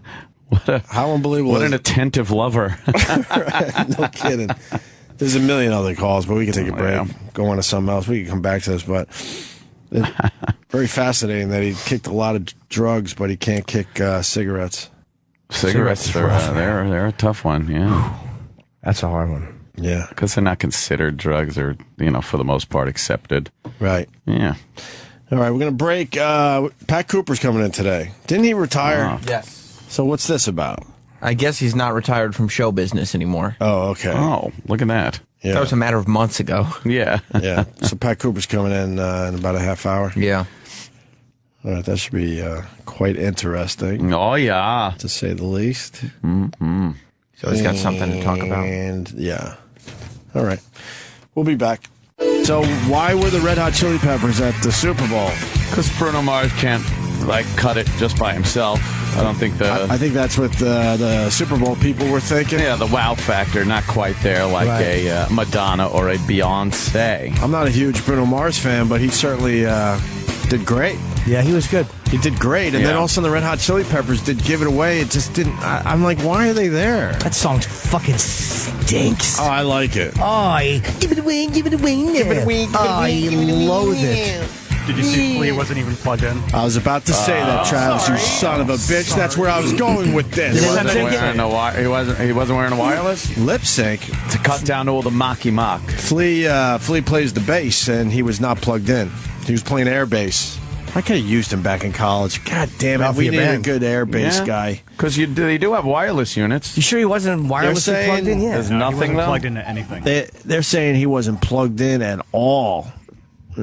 Maybe he was just playing acoustic in front of a giant crowd. And I guess the guitarist wasn't plugged in either. Yeah, that's what they're saying. Oh, yeah, there's nothing there in the jack. Wait, what's that wire under there? Well, that looks like a wireless jack. Yeah. That's not this. What? Yeah. That could be. They could have. Who knows? No, that's a picture of when he is plugged in wireless? Yeah. It appears okay, so way. that's where he is playing. Different bass. Yeah. Unless there's a new technology where you don't need that thing. Unless they can make it flat against the guitar so it doesn't hang down and just paint over it. I don't know, but this hit yesterday, and no comment from the Red Hot Chili Peppers. They haven't said a word about this. You would assume they would say, fuck you, I absolutely was playing. It's not like it's the 90s where they need some fucking grunge credibility here. Were they lip syncing or no? I guess the point is we all know they lip sync, but they have always played along. But now it's like you don't even have to. Did he say most motherfuckers don't give a damn? Well, most motherfuckers don't go downstairs. I told you, brother. They don't go downstairs. Most motherfuckers have a cold ass stare. Right. That's another one. I think that's the real one. I guess they cut that out. Oh, they did. Well, they probably didn't sing it. I think that would be a scandal, another scandal for the Super Bowl. Why would they lip sync? You're a fucking rock band. McCartney didn't lip sync. He sat there and he sang the songs. Everything has to be perfect. You know that. I guess for time. What do you mean for time? The song is the song. No, I mean for setup and takedown. It's like it's really quick. There's no sound checking you have to do.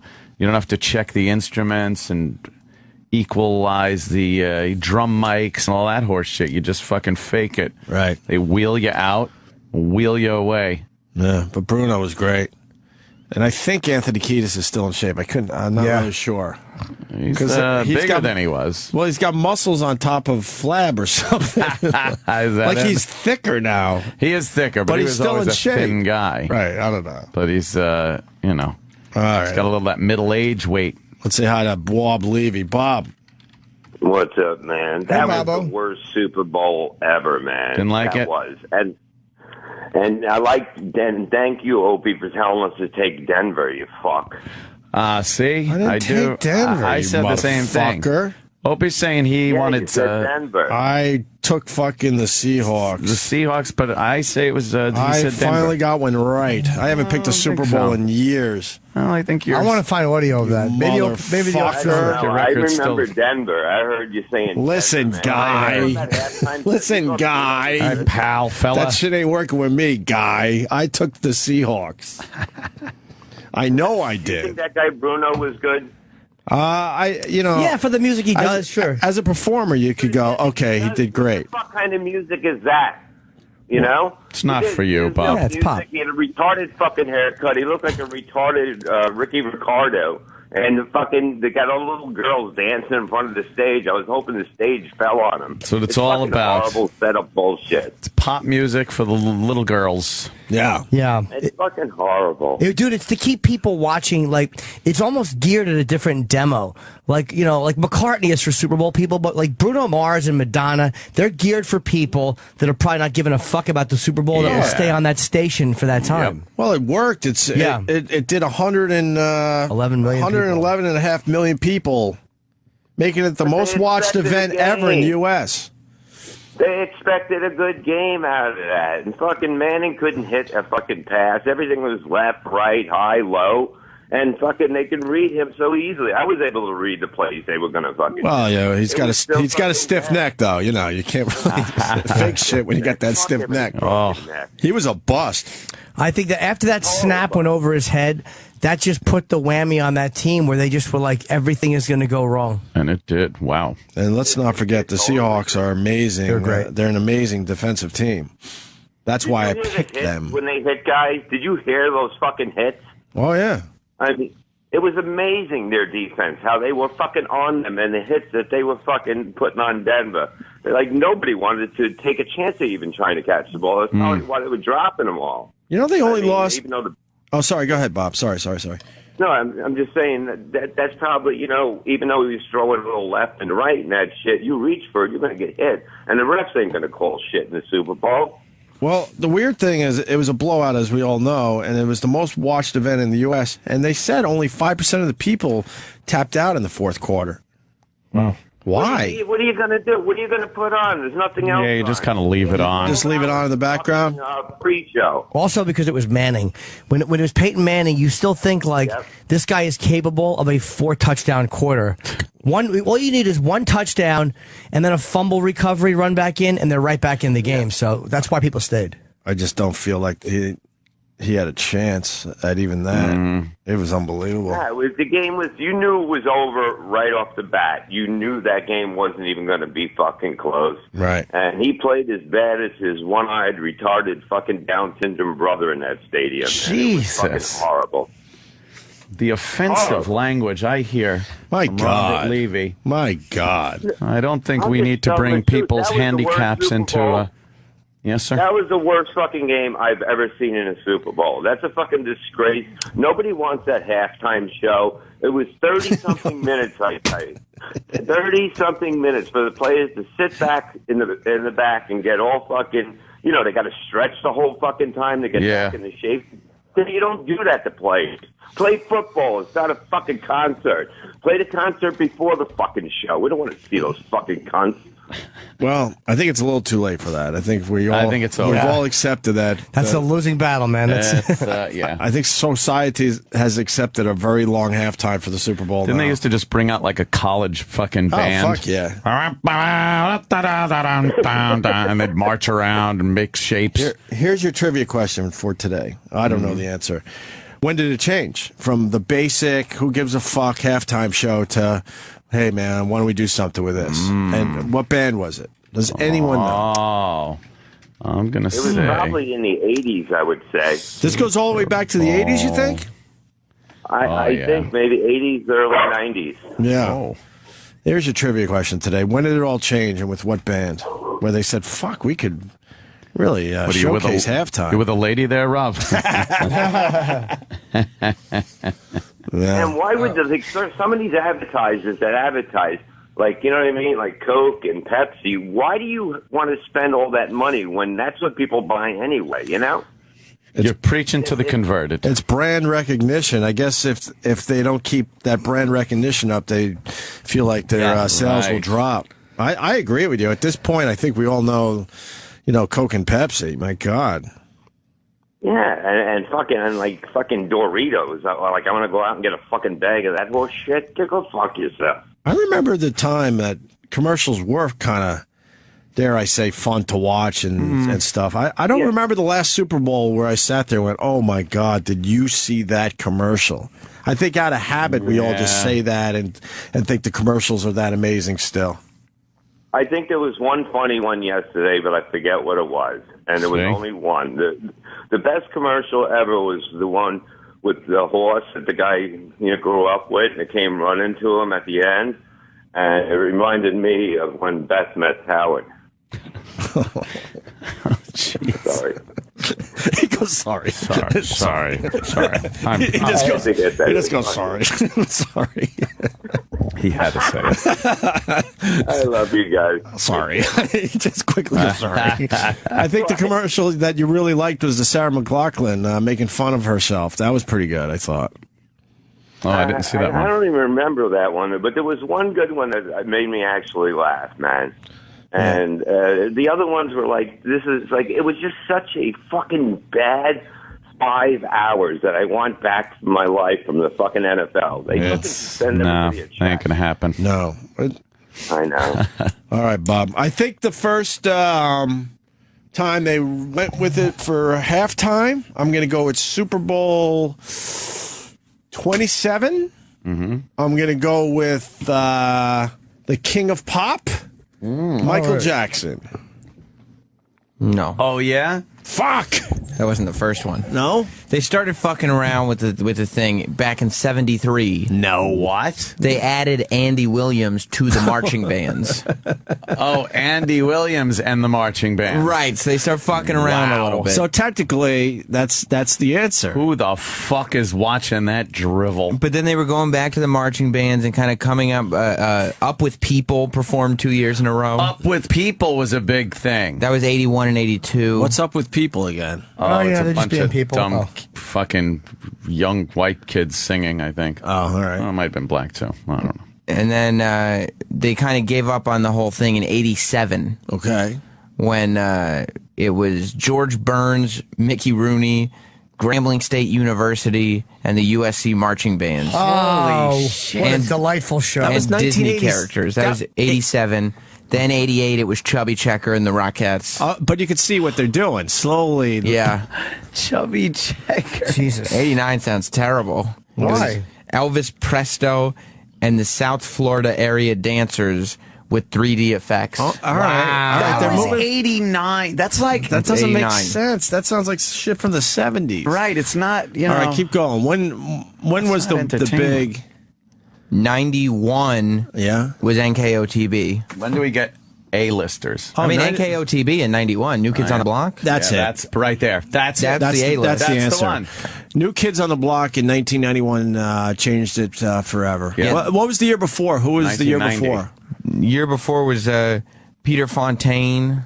or Fountain. I don't He know. does not get that halftime show. Yeah. Doug Kershaw, Irma Thomas. Oh. Nichols Irma, State. right? Irma. there's an R in there? There's a university marching band. And another All university the way to marching band. 1990, though? And then 91, New Kids on the Block. They had a bunch of hits. That was the big one right there then. Yeah. It was New Kids.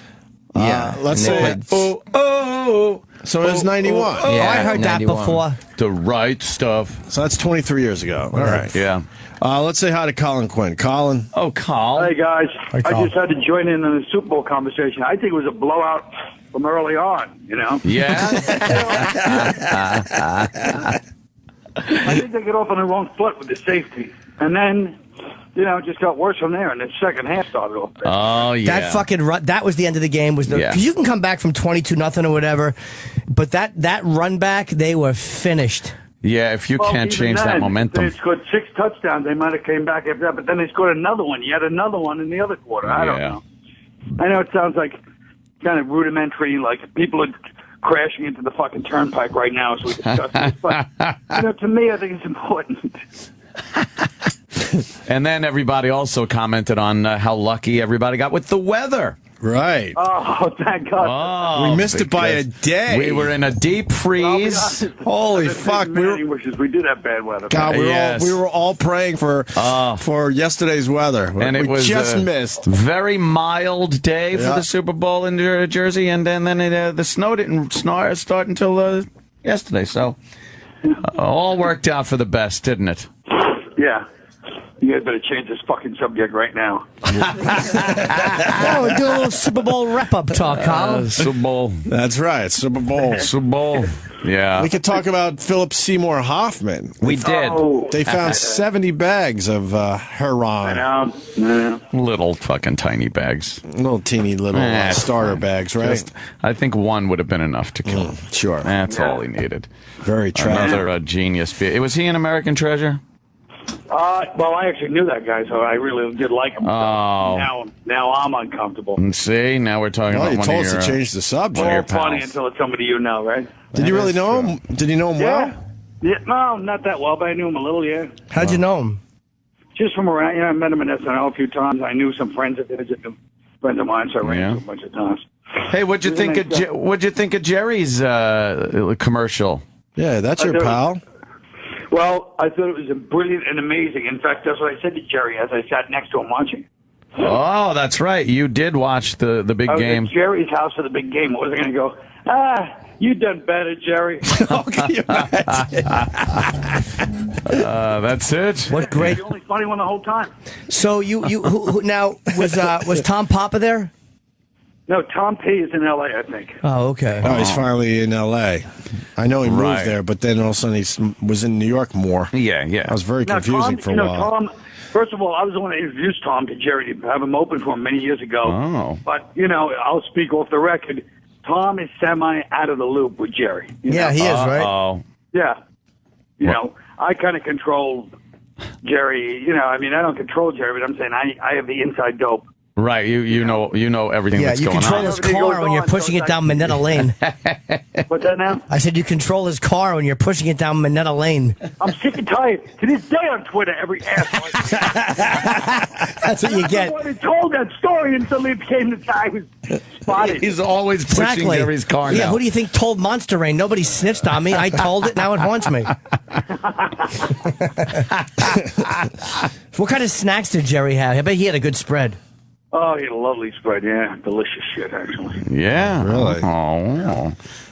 Yeah, I thought that was Seinfeldy. It was kind of nice. Yeah. I watched the But no extended Tom Papa. 6-minute version online. Was that better? What's the matter? You weren't really a big fan there? I'd never really watched the Seinfeld. Of the whole thing? What? Yeah. Yeah, I never watched the Seinfeld. What the fuck, Opie? Well, I was doing nights in radio back then, so it was tough to. That's true. And you couldn't really DVR things as not easily. then. You had to fucking get a VHS tape and fucking, I don't know, run it. I think you had to run it all day and hope you got Seinfeld. Remember, you used to run it all day and go, wait, this is a 6-hour tape, so hopefully I'll get it. If it ever comes out on repeats on other stations, I'm going to get your wife. Well, I understand it's out there, but if I didn't catch it for the first run, why would I now jump in? Well, it's a brand new show now for you. I've seen a few episodes here. Yeah. So. Yeah. What you would have to do with the VCR, by the way, is set the timer that would always cut off the beginning or end of the program. Right. It was very annoying when you'd be watching a show and you see, like, it went over a couple of minutes, and you're like, oh, come on, don't click. Cuts the end of your goddamn show off. It happened to me with Duke and Syracuse. I taped the whole goddamn game the other day, and then overtime came, and I missed it. Oh, fuck. Well, sports especially, we all know now, you got to, like, record the show coming on afterwards. Right. Apparently we don't. That was a rookie mistake, Colin. I think people know that now. A rookie mistake. That's a rookie mistake. Speaking of rookie mistakes, will somebody explain to Lady Di that I'm not in on Friday? I sent her like 5 DMs, and she goes, so are you in? I go, I'm in New Mexico. Oh, I'll see you then. You're not in Friday? I'm in New Mexico. I'll see you Friday then, Carl. Well, oh, God. We're very disappointed. We understand, obviously, but you're not going to be here for Super Show 2, which is Friday, which means we're just going to have to do another Super Show sooner than later. Yeah. When everybody So that's can good go. news. I'm excited. Yeah. Can't wait. I'm excited about listening to the Super Show. To be Oh, yeah. It won't be the same without you, Colin. Or Jimmy's not going to be there. I know. We kind of want to cancel it, but it's sponsored or something. Will Daniel Bobo Curlin be here? Oh, yes. Great. Wait, who? Bobo. Bobo. Yeah, that's right. Bobo's here, and I got some new pictures for the road trip. I also noticed that Ohio is where the Football Hall of Fame is. Why don't we have Lady Di dressed in full football gear and see who could run across it? Do they got a football field by the Football Hall of Fame? I think they do. We should try to have everyone that's in the van run across it and try to see if they try to take a hit from Lady Di. You know, he should be pitch guy for you, Carl. Yeah. Any ideas you have that has to be pitched, Bobo should do it. I think you got to get him in front of Seinfeld, because Seinfeld can get things done. Yep. I think he could be the new take Tom Papa's place. Yes. I think I could. Also, I have for Branson, Missouri. Oh. You notice how Branson, Missouri, you can't buy beers in Branson, but you could bring beer from outside. Why don't we bring a bunch of assorted beers and me be the booze master of Branson? That's a great idea. Holy shit. That's a great idea. And by great idea, yeah. The first one I thought was a little bit, disrespectful to the Lady Di, but this one. Well, that one's a good one though. Be the booze guy of Branson. Yeah. Very good, Bobo. Yep. Thanks, guys. I'll see you later. Yep, very good, Bruce. And bear in mind, I respect Lady Di, right? We'll bear in mind. I know that. But I just thought that'd be funny to her. But I also thought Jukebox Hero. Let's keep score Tommy Shaw's of how many beers she That's drank. Tommy Shaw, though. Yeah. Wait, why is... Hold on a second, guys.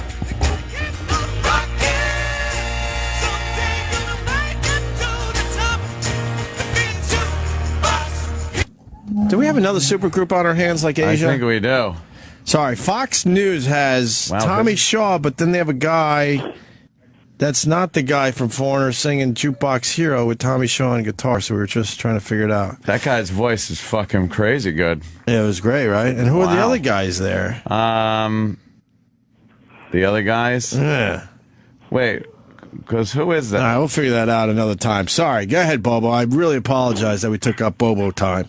That's okay. But anyway, I would say we got to keep score of how many Natty Ices Lady Di drinks on the road trip. Keep score? Now, what good would that do? Well, let's see how much because you know how Lady Di has a Natty Ice. Yes, but why would keeping score? Why would keeping score be fun or funny or anything? I want to see the rate, how much she drinks this stuff. We've all heard about it. I'd like to see it. Well, I disagree. I'd like to see Lady Di. When we say Lady Di, there's no drinking on the trip. She'll do it anyway. She won't realize it. Oh, yeah. And then you see a new Lady Di emerge. Yeah, maybe we'll let her smoke pot if we go to Colorado or something like that. Uh-huh. Otherwise, just her in like a peasant blouse, some nice jeans and flip flops, just kind of being Lady Natural Dog. She's into you, though. That's right. She's into you, Carl. And yeah. And then also when we get to LA, we'll do a movie star Matt Hawker heckling fest. A what? What? You know those idiots that sell the movie star maps? Yeah, well, sure. Let's heckle them. You want to heckle? Like, how would you throw out a heckle? You would. Remember, they're Mexicans, so you have to heckle and smash. Hey, listen, asshole. Nobody wants your maps to stalk the celebrities. We want to be let the fuck alone. Yeah. We want to be left alone. We. Did you say we? We want to be left. How about if we just go up and you go up there and just kind of go, hey, I'd like to know, like, where's Hayden Panettiere's home or something, and you play a stalker. Right. Exactly. Or I could say, hey, do you know where Charlie Sheen buys his Coke? That's a little edgy. A little edgy. Well, that can be a little, That should be over the top. It'll give it away. But if you say something subtle, I'm saying like, hey, I really like Scarlett Johansson or whatever. Right. I want to know where she lives. Yep, I know. Scarlett Johansson. Yeah. Do you know which actresses love to, go tanning in the nude in the backyard? Yeah, that's a little telegraphing again. Yeah, you're going to want to be subtle about it, Bobo. Yeah. Colin works so well with idiots. Yes. It's just and then amazing. we can have our little commentary about the various stars in the Walk of Fame. Yeah, well, how would that go? Yeah, how would that go? Well, maybe let's say I'm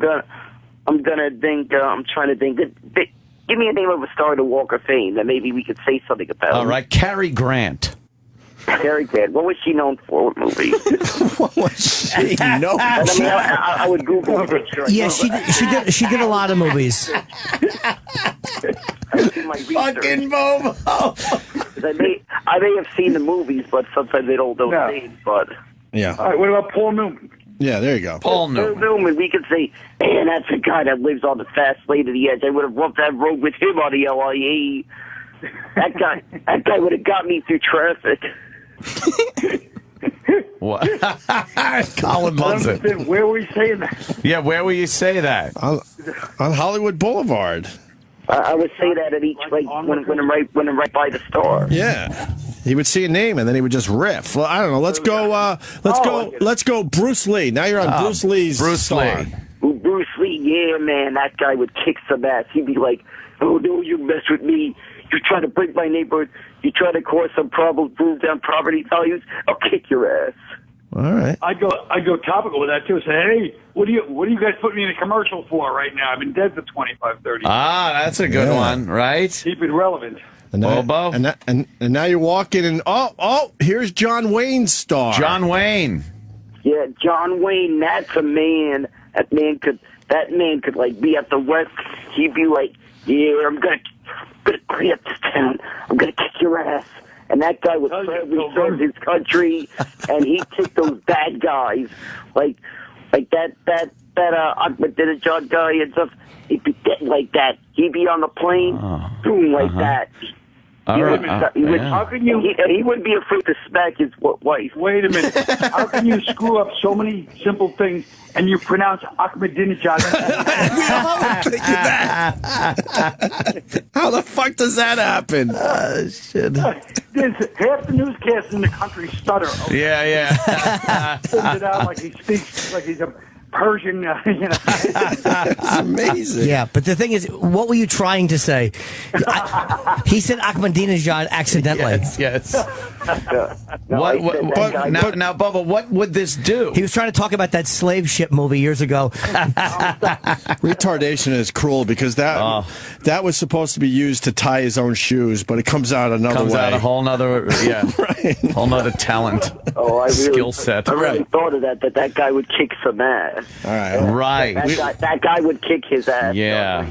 So we have one more celebrity. Robin Williams does John Wayne in that commercial, in that football commercial. Yeah. Yeah. Should we go one more celebrity? We're walking. We got, Marilyn Monroe. Oh, Marilyn Monroe. What do you think, Bobo? Man, that is some smoking hot beauty. I would love to go into a time machine and bang that. She was like, that was like classy and freaking smoking hot. I'd love you to bang her now. You would fight off Joe DiMaggio? Yeah, I would. I'd say, yo, Yankees suck. Oh, well. Yeah, I'm sure that's what she said right before she got a shiner. I think she said that after an 8-1 loss to Baltimore, and took a knuckle sandwich. Well, this sounds great. It's gearing up to be a heck of a trip. Yeah, the road trip is all right. Well, we're in the planning stages, but it's going well. Yep, it's slated for June. Slated for June? What happened in March or April? Well, Colin has a lot of schedule, a lot of gigs all over the place. Oh, he's got to make some time. Yeah. Yeah. I'm trying to be flexible here. He's trying, Carl. Come on. Yeah, Carl. You're difficult to work with, Colin. I appreciate it. Oh, my God. Bobo was in a tizzy all weekend because apparently he inadvertently blocked me on Twitter and then unblocked me, but then I had to then refollow him. And I hadn't refollowed him in a while, and he was just in a tizzy. Yeah. Well, what happened was I was trying to buy all the food for the Super Bowl. Me and some friends and some relatives. I'm buying all the stuff for the chili, and then I'm kind of stressed out they don't have this stuff, and the supermarket gets crowded like a motherfucker. And I was already in like a stressed out mood that day, and then all of a sudden I'm finally watching the Super Bowl and I'm relaxing, and I'm just trying to tweet a little bit. And to some of my friends on Twitter that are from Seattle, 2 people, don't worry, I'll send you your posters. This New York exclusive. It's a cool poster with every Super Bowl ring. Hell. This is just something I'm doing on Twitter. I just want to be nice to some people. But anyway, what happened was... What is he... I have no idea where that went. Oh, my God, Jimmy. What? Well, anyway, Did you blast him? No, it's the phone call. I was just trying to send a nice tweet to Anthony. I was saying, hey, I'm having a great time here. All right. Wow. And I hope you're having a great time too, Ant. Yeah. And then you blocked Anthony. That's what you did. You blocked him by accident. And I clicked on the wrong button when I was trying you blocked him. So what? Block him. It's fine. But what posters? I was trying to send a tweet. No, what it is I found these posters when I was picking up one of my cousins at the airport. So they were giving out these cool posters that had an image of every Super Bowl. Wait, so you're giving out free posters to people in Seattle that follow you? Yeah, I just wanted to be nice. All right. I just wanted to show a nice little appreciation. Okay. For following me. All right. It's a nice little appreciation, Anthony. Bribing people. All right, we've done enough here today. We Thank certainly you. have. Great. All right. Great. They're going to open gave out free cards. But you have a good day. I'll see you guys Super Show 2, and it's a shame Colin's not going to be around. You'll be dearly missed, Colin. Well, I appreciate that. Just the way he says things. It's amazing. Of course. All right, Colin. Thank you. Bobo hung Thanks, up. guys. All right. Colin Quinn, everyone. Carl. Jeez. Goodbye. I love that. I love how he was critiquing Bobo's ideas. Right. Telegraphing it again. All right, we're going to take a break. Pat Cooper next. I was asked to make sure he doesn't trash Howard Stern. What? Why? And I just want to go on record and say that I said I would try. Right. But Pat Cooper's Pat Cooper. Yeah, he's very outspoken, as they say. I said I would try to the best of my ability to make sure that doesn't happen. Yeah. Right? Pat Cooper. Here he comes. Right. What is he doing? Oh, and his little pal. He got about his little pal. His handler. Hey, how you doing, Pat's handler? We still don't know your real name. Hey, how you doing? It's Miss Handler. Oh, Miss Handler. Fuck yeah. That. Hey, Pat Cooper.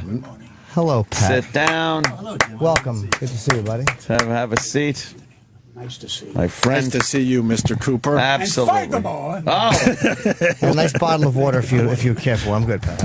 Yes. How are you? Don't pamper me. Well, you're a guest. Never pampered. How are you out there in America? Everyone is great today, That I guess. reminds me of my pecker. We'll get It's long and black with a silver tip. His mic's a little limp. I'm deaf anyway. Yeah, well. Good morning, Anthony. Good morning, Good morning, Pat. Opie. What's up, Pat Cooper? How Nothing are you? is up. I just had nothing to do. It was snowing. Yep. Was Certainly either that is. or taking another hour in bed. Yeah. But your show needs help. Well, we're doing Pat good. comes in And to what help I found us. out was very shaking. What happened? Uh-oh, That what you happened? guys can be heard 24 hours forever. Right. I'd rather Yes. fucking kill myself. I think Yes. this country has now proven they're in the toilet. You Well, don't deserve that, and he don't deserve What that. the We fuck? figured it would be better if the show It's just not replays. better. It's a fucking tremor.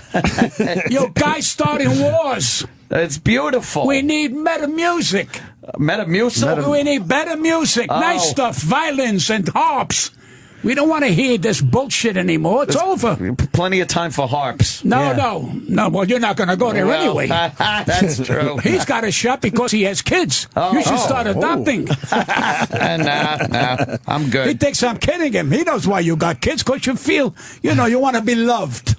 What's wrong with that, Pat Cooper? Nobody fucking loves you. I live in the same neighborhood. he goes past the sandwich shop. They close the door. Oh. How you been? Good. How was your lasagna? The last time I saw you had all sorts of bags and you were making lasagna. It was so good it was photographed. Yeah.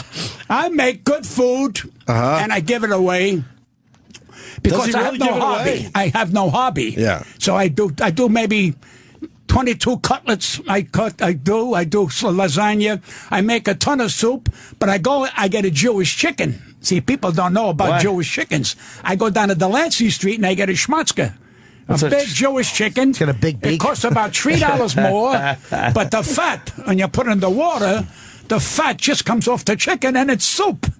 Ah. It's nice. soup. Oh. When you get an Italian chicken, it's for roasting. It doesn't give off nothing. Ah. See, Yeah, you got to yeah. put oil on there, a little basil, a little oregano. But Jewish soup is the best. I don't care. And then what do you do with all this about food? Excuse me? What do you do with all that food? Well, there are people who play golf. Uh-huh. There are people who go swimming. Right. I like to go in the kitchen and break bowls. All right. I got a double freezer because in case we have snow, I'm covered. So you stock up. It's called giving of yourself, not listening 24 fucking hours of your life. I wouldn't pay $12 to listen to you for 5 minutes. But I'll tell you what, I'll give you $1,000 a week to cut it off. That's what I call friends. But why are you on the show then? No, this is not a show. Oh. This is aggravation. wanted If to you be fucking think aggravated. this is a show, you guys are jerking off. Wow, we've been tricked into No, thinking I'll it's tell you a what's show for a long time. Yes. A show is watching a movie. Okay. A show is going to the theater. Yeah. This is aggravation. Just this aggravation. is grumpy. You represent grumpy. Yes, they do. Right, I right. don't like it. Don't ever interrupt me when I didn't Jimmy. finish. You're absolutely right. I was just trying to add an aside, but that was technically an interruption. Ah, shit. Anyway, what's important Yes. is to pick up a paper a couple of days ago, and I read the paper like anybody else. And then I start getting phone calls. What do you think of Howard Stern's birthday? And I says, well, I don't think about it, and who gives a shit? It's none of my business. All right. He said, was you invited? I says, no. He would never invite class. He invites horse shit. I said, number one horse shit is Jimmy Kimmel. See, they all hate Leno. Right. Because Leno happens to still have the numbers over all of them. So they're jealous of numbers. Always remember that. Kimmel is a coward. I mean, Kathy Griffith, who attacks everybody, either her mother and sister and aunts, but ain't got the balls to attack Howard because Howard is the leader of shit. And they analyze shit. Oh, boy. Now. Oh, boy. Now. He's in there now talking about his birthday. I don't have Cyrus. Not because I don't want it. I don't give a shit. I'm deaf, so I have a reason. So you can't hear it. I mean, I can't fucking hear my records. I gave them away. So what I do is I understand who I am.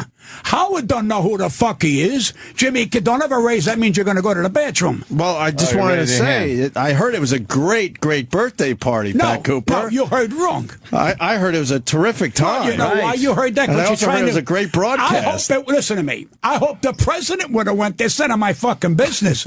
I'm still talking that a man that had that birthday party is still full of shit. And he's not a nice man. He don't know how to be nice. And the people who support him are scared of him. This is how Hitler started. Oh, wow. Scaring people out of their fucking the bread beds. Hitler stern. He's got guys now urging him on in the room. This is supposed to be a talented man. They got to be careful what he says because he's associated with NBC, which is called Nice Big Cock. That's what that nice stands big for. cock. So Nice he's big cock. turning around, and he wants people to say, I can't say that. No, I can't talk about sex. I can't. So he gave up his base. He gave up his soul, this fucking dog. That's what he did. And I tell you, all those people that would get on a plane, I would rather go to the Bahamas. At least I get a suntan. And now, getting back to you guys, had I turned around and been in your shoes, I'd have fucking climbed on him. Because he's got no right to tell you guys how the fuck to live in our great country. This is why I turned around. I started to like you to see if you had any balls to go after this guy and tell him to go fuck himself. I think we've climbed on him. No, you gotta stand. Listen, you gotta stand up for your dignity. What the fuck else do we have? Dignity. Yes. That's right. Now, we get divorced, we fuck broads, we do this, we do that. What do? That's what we do. You can't say, I didn't do that. I did it. When they say to you, here, David Letterman proved the point.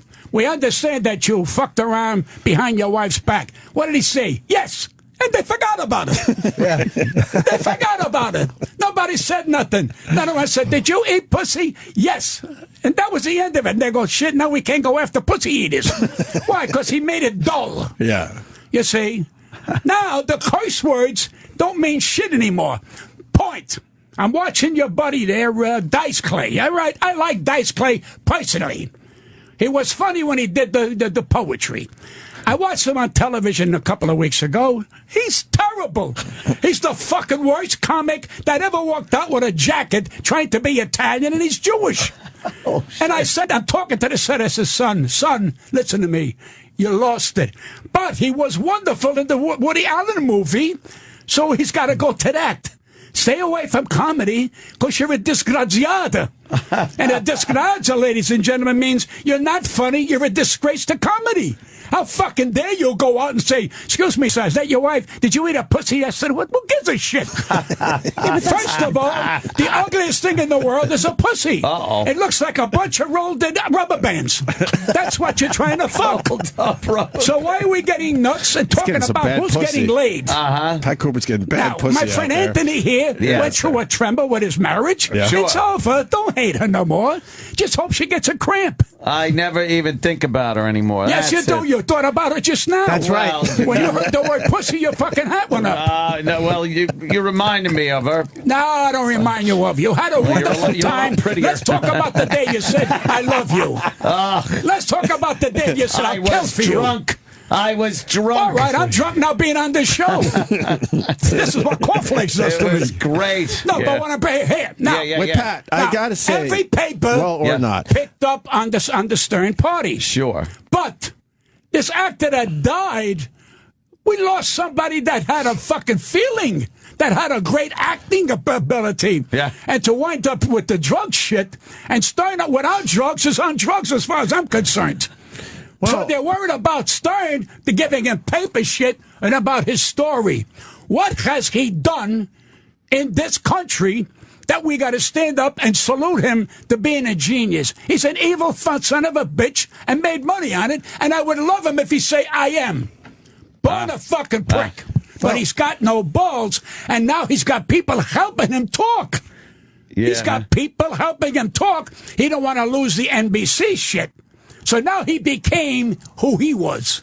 He's now being bullied by a bigger name called NBC. He's got to do what they say. So he's a fucking coward. How about that, you fucking fans? He's a coward. Are you raising your hands again? I'm raising my hand because you can't hear. Who can't? I was told, can you try and not have Pat Cooper trash Howard Stern? I shouldn't do it. I don't care. Oh, was that? Who said that? Listen to me. I'm not trashing him. Yeah. I'm telling you he's full of shit. He told everybody everybody was full of shit. Right. He went after people's family. You go after his family, he cried. He's a fucking baby. Nope. I'll go after him 24/7, and I don't give a fuck what fans you had. I was his best fucking guest. The only one that didn't take his shit, and he's a spy. You see that guy that's in Russia? He's not a spy. He's an American. This guy, Howard, is a spy. He had people out there finding everybody's personal life. If you talked about his children, he went fucking crazy. Now he don't want nobody to even know he has children. Now he's separating his life. I don't have a family. I'm not Jewish. I'm just me, a blob. And the people are following a fucking blob. And you people in America who like him, that's your privilege. I did his show. I didn't do anything wrong. I was the best fucking guest. You were to a tell great guest back in the 80s and 90s, and you didn't get an invite? But I did. I learned a lesson. I quit. And I said, Pat, it's over. Now you got younger guys. It's a new world. Howard wants so fucking bad to be recognized. I don't think he paid for that birthday. I think they chipped in. What's that?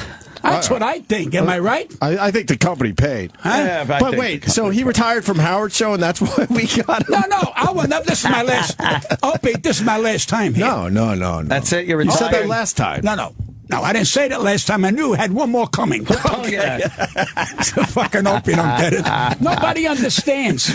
Here's a man on my left. I mean, a wonderful man. Thanks, Pat. He's still got class. There's no class out there. And again, with Dice Clay, personally, I like him. But Dice, you're a good actor. Get off that comedy. You're a disgraziata. I disagree. Dice, and I'm not saying that because he's my friend. I love him as a comic. I really do. Well, because you're lonely. That's true. I am lonely, but I do love him as a comedian. Listen to me. And I love you. You have a right to love him and like him. But what I saw on that television, I'm not a prude. I've heard all the language. But he has no rhythm. He has no feel for being funny. He ran out there like he wanted to. And I'm saying, wait, you're not getting the laughs you're supposed to. You can't go back to the old shit. Now, the kind of money he made, he should have got a whole brand new act. So go for $1 million fucking dollars. I would bring him another 20. But he's a cheap son of a bitch. He don't want to change. I would turn around. I don't need a writer because I'm a brilliant fucking comic. I got things to say 24/7. I should get a network, not these fucking guys. Yeah. These guys should be on slides. And see how many people would turn them on. See, if they came in this building now and looked at you two, they would never believe you're Opie and Anthony. Why they is would that? believe you're Phil and Toto. That's who they would believe. Why? Because you don't look like an Opie and Anthony. Well, he looks a little bit like an Anthony. Yeah, you have no Opie in you. Well, of course not. It's a kid's name. Yeah. I fucking hate the Well, name. you are a kid. Well, I try to be. But your Pat. kids are wonderful. That I got to tell Thank you, Pat Cooper. You got great sperm. I make good kids, right? He does have great sperm. Might be more my wife than But me. that's the story. delicious. So now, when your 60th birthday, you go on and you put it on television. Was it on television? I don't know. On radio? Oh, Whatever. boy. See, Because this he is where we wants gotta to be step in. loved. They want us to step He's in. got to first start with his boy. family What to are we love him. gonna do? Yeah. When you start with your What? family Yeah. to love him, I try to think his step in. family You can't still hear that, Tim. don't know what the fuck he does. Why are you looking at that for? Well, they want us to step in every time we talk about Howard, so I'm trying to step in. said that? All you got to tell them is, if they don't like it, turn it off. I told them, look, you're your own person, and you're gonna say whatever you want. Very, you know. No, you it's can't not tell the a guest idea. what to talk about. Listen to me. Right. I'll say it again.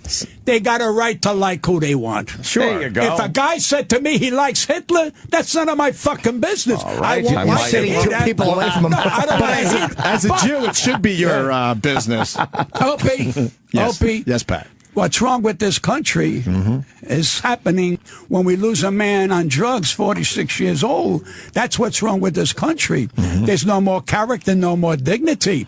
Howard's trying to prove a point that I was not a nice man. I'll never be a nice fucking man. And the only one telling me is Pat Cooper, because Pat Cooper's got the balls to stand up to me because I'm not big with Pat Cooper. I'm a snail.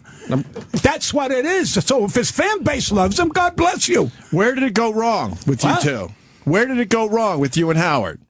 Oh, it's obvious. I found out he's full of shit. It took you a long time. And wait a minute. One day I was on his show, and he said, I heard you talked about me. I said, yeah. And he played what I said. He said, did you say that? Well, how would you?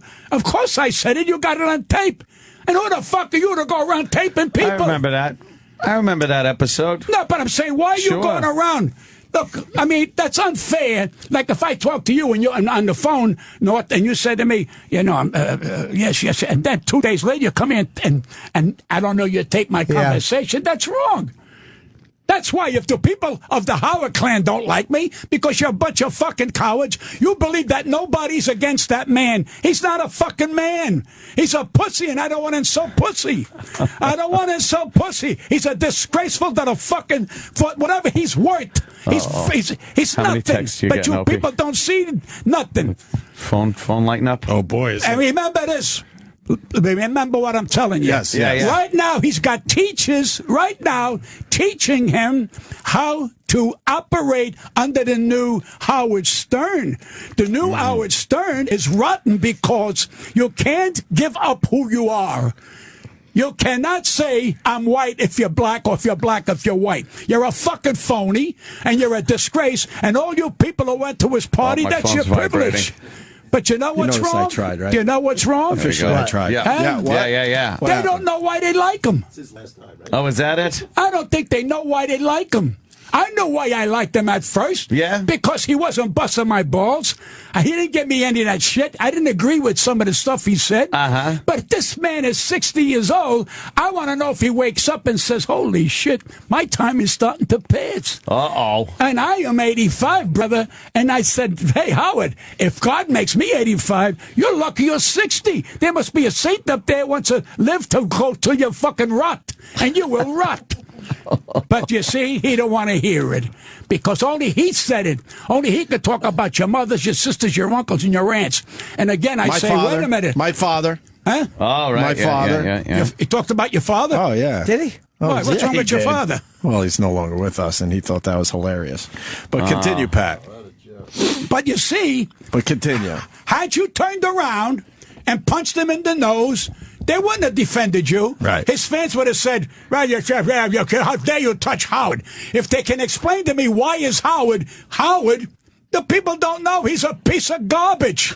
He's a walking garbage. He married a lovely girl who unfortunately is a lovely girl. I met her, but she's blind. So what I did, and I swear to God, I donated $110,000 to buy 2 dogs for the blind people. She's going to get one of them. I did. I donated that. Oh, there goes the phones ringing. When did Howard donate anything to help anybody but himself? Right. And here's the irony. You're all on the same floor.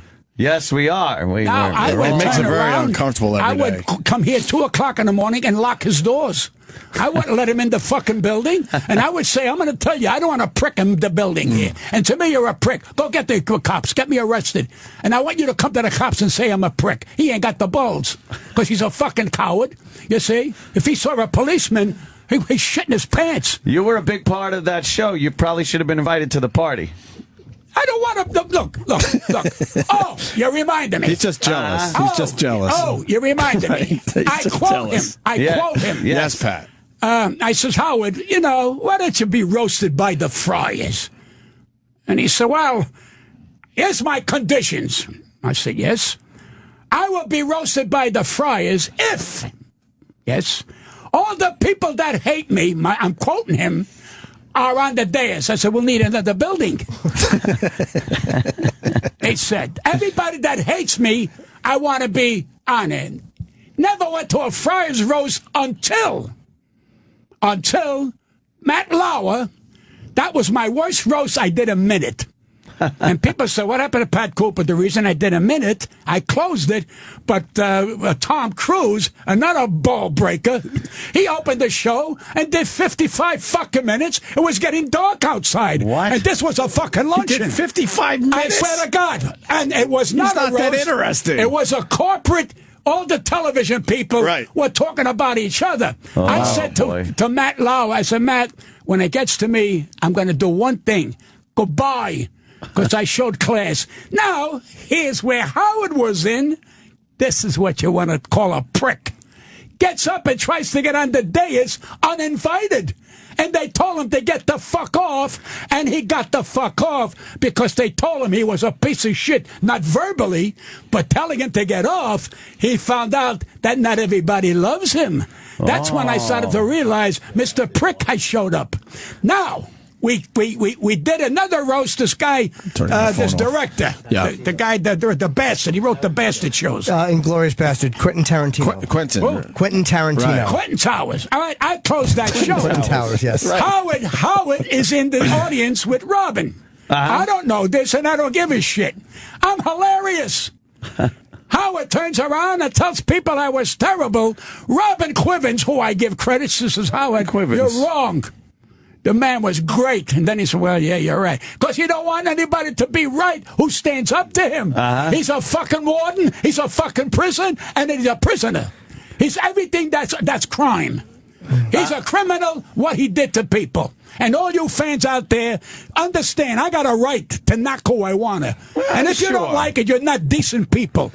You're fucking lowlifes. I don't think you it's the can fans. love him and not love him. I don't give a shit. management. But Right. don't put me Right. down. Fuck all of you. No, never. Yeah. Wow, Pat. Well, at least you worked it out with Wayne Newton. You and Wayne are good. Wayne Newton was a nice man. Yeah. Hold on a minute. What? Wayne Newton was a nice man. Right. Yeah. Okay. You worked it out with Wayne. He was I a think they had a giver. problem for a while. Wayne Newton was a giver. Right. I bet. Wayne Newton had a tremendous ego, but don't punish him for that.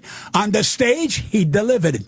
He outdrew Sinatra because he worked that town 45 weeks a year. Liberace outdrew Sinatra, who was there for... So, with all due respect to Sinatra, and I love Sinatra and I love his singing, Wayne Newton and Liberace outdrew him. The difference was Wayne Newton didn't bring in gamblers, nor did Liberace. But Frank brought in the heavy If Frank hitters. worked it 3 months a year, Yeah. he brought in millions and millions of dollars. Sure. Wayne Newton would do 45 weeks a year. He brought in $35. But that's all right. That's all right. But that's all right. But Wayne was an entertainer. See? And now the kids today, I mean, what's his name? Bieber, Booba, Baba? This Justin fucking kid, Bieber. The Beast. I think what happened when he was born, they threw away the body and they kept the sperm. This fucking kid is nuts. You think I know he deserves a spanking, a smack in the fucking mouth, and to walk the straight line and go to Canada and move to where it's cold. Oh, just stay up there in his native Canada. Why is he breaking out? You know why? Because Canada don't take that shit like we do. No? We take shit. Remember, remember, Sharon Stone was hot as a pistol?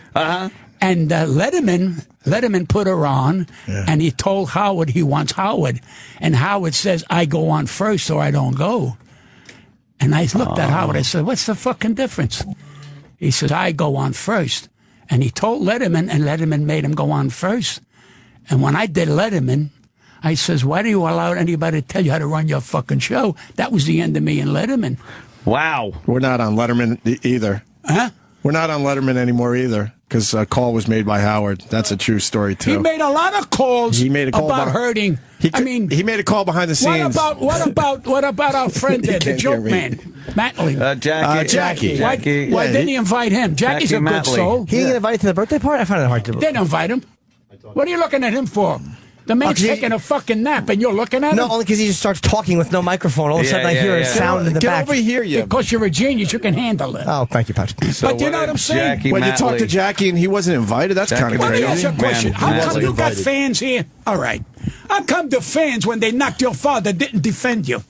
They did. They probably did, right? They did? Oh, fuck Why yeah. don't they They do were it great. now? They were Hold on a great. minute. Why don't they call back now and say, Pat's right? They were That's great. right. Well, we got. You know why? Because you know why? They're off the wall. They're semi-retards who love this man because they don't know what they love. Listen, I told my daughter, my own daughter, you don't know your father. Cut the shit. You don't know who I am. Cut the shit. Just because you're my daughter don't make you fucking right. And she was going to come here with my son-in-law and 2 producers to do my documentary. And I told my daughter, you're going to spend $100,000 for what? You come to New York with these 2 guys, I'll fucking lock your ass up. That's quote by me. How can you say I'll put you in fucking jail? Jeez. Wow. Now, wait a minute. Now. I guess. Wait a minute. Yeah. When she was 16, she wanted to leave the house and go with her girlfriend, who was a piece of shit girlfriend. But my daughter didn't see this. Right. So I said to my daughter, you're 16. You walk out of this house, I will have your fucking ass in jail because I'm responsible for your upbringing until you're 18. And she didn't know what to say. And I reminded her the other day, your mama's going to shove you in jail in Vegas, so shut up. Wow. I said, I'm responsible. Yeah. Now it's your right. You got your own responsibility. I give you money and you want to spend it on me? I could have got a documentary for nothing, you sick bastards. How dare you spend $100,000 that I give you? Why don't you buy your daughter a Cadillac? I would respect you more. Pat, is there anybody you haven't burnt a bridge with? Anyone in the business that you haven't completely nuclear blown up a bridge? Us. You guys. Us. Oh, us. We're the last. Are we the last people that will professionally speak to you, Pat? Let me put it to you this way. Joe Piscopo wanted him on. Let me put it this way. Yes, Pat. I am very observant, not a genius. There's a man called Mario Cuomo who was our governor. Mario. All right. Let me bring out something that this fucking country don't pay attention to. He was the #1 to run for president. When they figured this guy was going to run, they picked on his dead father and said his dead father was a mafioso. Wait a minute. What did Mr. Cuomo do? He says, you don't fuck with my dignity. Fuck the presidency, and he walked away. That's a fucking man. You fucking with my father? He's dead? He's a mafioso? Ladies and gentlemen, would Howard Stern do that? Howard Stern would stand up for his fucking family. Just when I thought He's we were fucking out, shit. he pulls us back in. We tried. Yes. I think the people. I know you I think are. the people have noticed we've tried. I'm right with you. I'm trying to calm you. Pat, I'm caressing See, Pat's. you're not sure if you like me yet. Oh, I love you. Don't love. I love you. My phone's vibrating. So understand I think I could what come. It's happened to vibrating so much. dignity in our country. Yeah, no one cares about that. If Howard would have turned around and said, I'm Howard Stern, I'm the shock crop, crappie shock, whatever the fuck he is, and stand by it, they would have gave him the country. Now he's telling you, you see, Kim Kardashian would put cement on.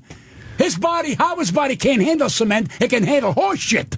If he put horse shit on his face, all over his body, he would smell and he would say, that's perfume. He should have invited Jackie the Joke Man, though. My God. What? Why? How come? I love My Howard. God. Listen, I love Jack Joke Man. He's a giver. He's got a good heart. But Howard is a terrible. What about all the other people that walked away from him? But yeah, he's got the stuff. Oh, one of his quotes was, and by the way, ladies and gentlemen, Jennifer Aniston and her boyfriend are really in love. He never heard the word love. The fuck is he like? I would have yelled to Howard, what does love mean? What does love mean, you sick fuck? What does love mean? He wouldn't go, because you have no love. You're a fucking walking limp. And I want to tell you something. He's going to prove me right. I know. Will you stop laughing? I'm on a roll. You're the only guy in this class. I'm right here with you, Pat. You're smart. You play with that shit. This is laughter of joy. Oh, yeah. I don't care. I love listening to Pat Cooper. No, that's all right. You know why? I'm the last of me. Yeah. This is your last appearance on our show? No, he said he's the last of him. No, but he also said this is it. No, Why is here's this what- it? Well, probably because Tim won't let him back on. Oh, they tend to do that to They won't people. let him on Martin. Listen. Yes, Just know Pat. that it wasn't us. Listen. Yes, Pat. Yes, Howard's fan base Howard again. don't want to know anything Yeah. against this man. They really, first of all, don't know him. They really don't weren't on the air like I was with him 10 years. Oh, yeah. And I didn't double cross him. I just told him, you got to tape. Who the fuck you to taping people? And who's these 18-year-old Do you kids remember what walking the was saying? street? Do you remember what you were saying that got him upset? No, yeah, I must have called him a prick. I don't know. But I didn't call him behind his back.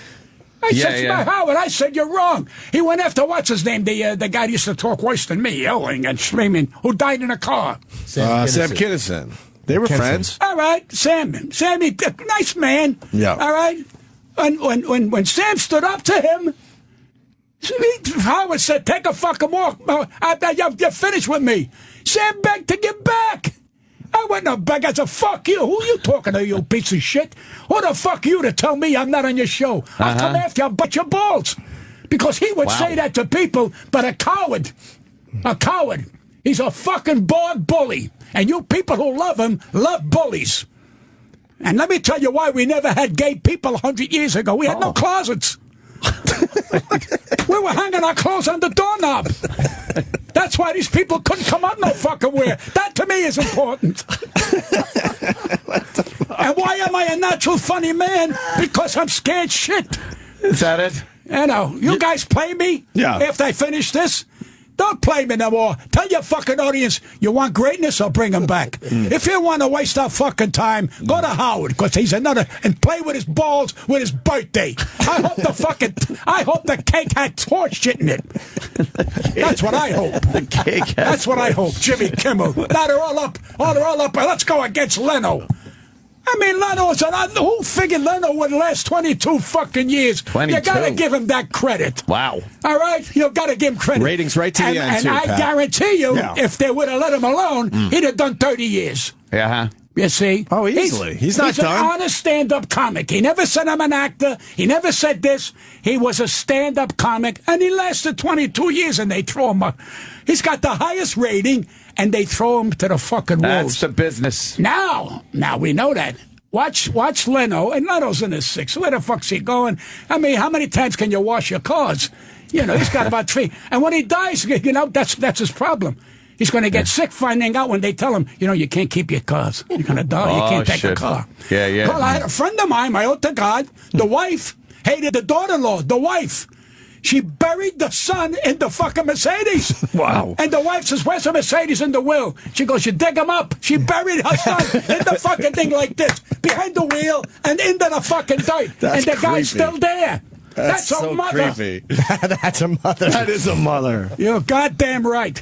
Well, Leno's not going to retire. He'll go somewhere else, Pat. Huh? Leno's not going to retire. He'll go somewhere maybe else. CNN. He's been offered anything he wants. Right. But people are very, very into what they like for 22 years. You take him out of that desk. It may not look like the same desk, the same drapes. People say, well, it doesn't look, they'll find wrong with it. I don't think people give a shit. We got too many talk people. You got Wendy Williams. Then you got this other girl from Florida, from California, Queen Latifah. What's it, Queen Maffa? Queen Maffa. Queen Yes. Maffa. Queen Maffa. You got her. You got, who's the other one? You got another one. You got somebody on Shackle. There's a new thing called Shackle. You got Bethany. Bethany's doing it. No, what about the girls that's going to do that's going to do the Academy Awards? Ellen DeGeneres. Oh, of course, Ellen does well. She's got great things. She's a giving woman. She's funny. funny. Oprah was generous, and she gave up her big party. Right. You know why? Why? Because she didn't want to fight with Stern. Had she would have went and had We're the back. party, Oh, boy. she should have went the same Here goes time. the phone again. She should have had it right opposite him. Right. Where's the Hammerstein building? West Side. It's close. Like 34th Street on the west side. Yeah. 34th Street. Near Penn Station. Right. Yeah. Yeah, that's what, see? Near Penn Station. And let me tell wait a minute. Yeah. I'll tell you how strong Howard was. They had to stop the trains until the party was over. No trains could go underneath. That's big stuff. Come on. Of course, I'm kidding you, sick bastard. Gotcha. You got you on that one. Yeah, a little slow to me, huh? A little slow. I don't understand how you don't bump into each other. Well, there's... We have occasionally in the hallway. Huh? We have occasionally. We say hello. Not really. I've never even seen him in the building. Yeah, You say hello and he talks about his father. I'll tell him to go fuck no one... Well, not in the same moment. I mean, you know.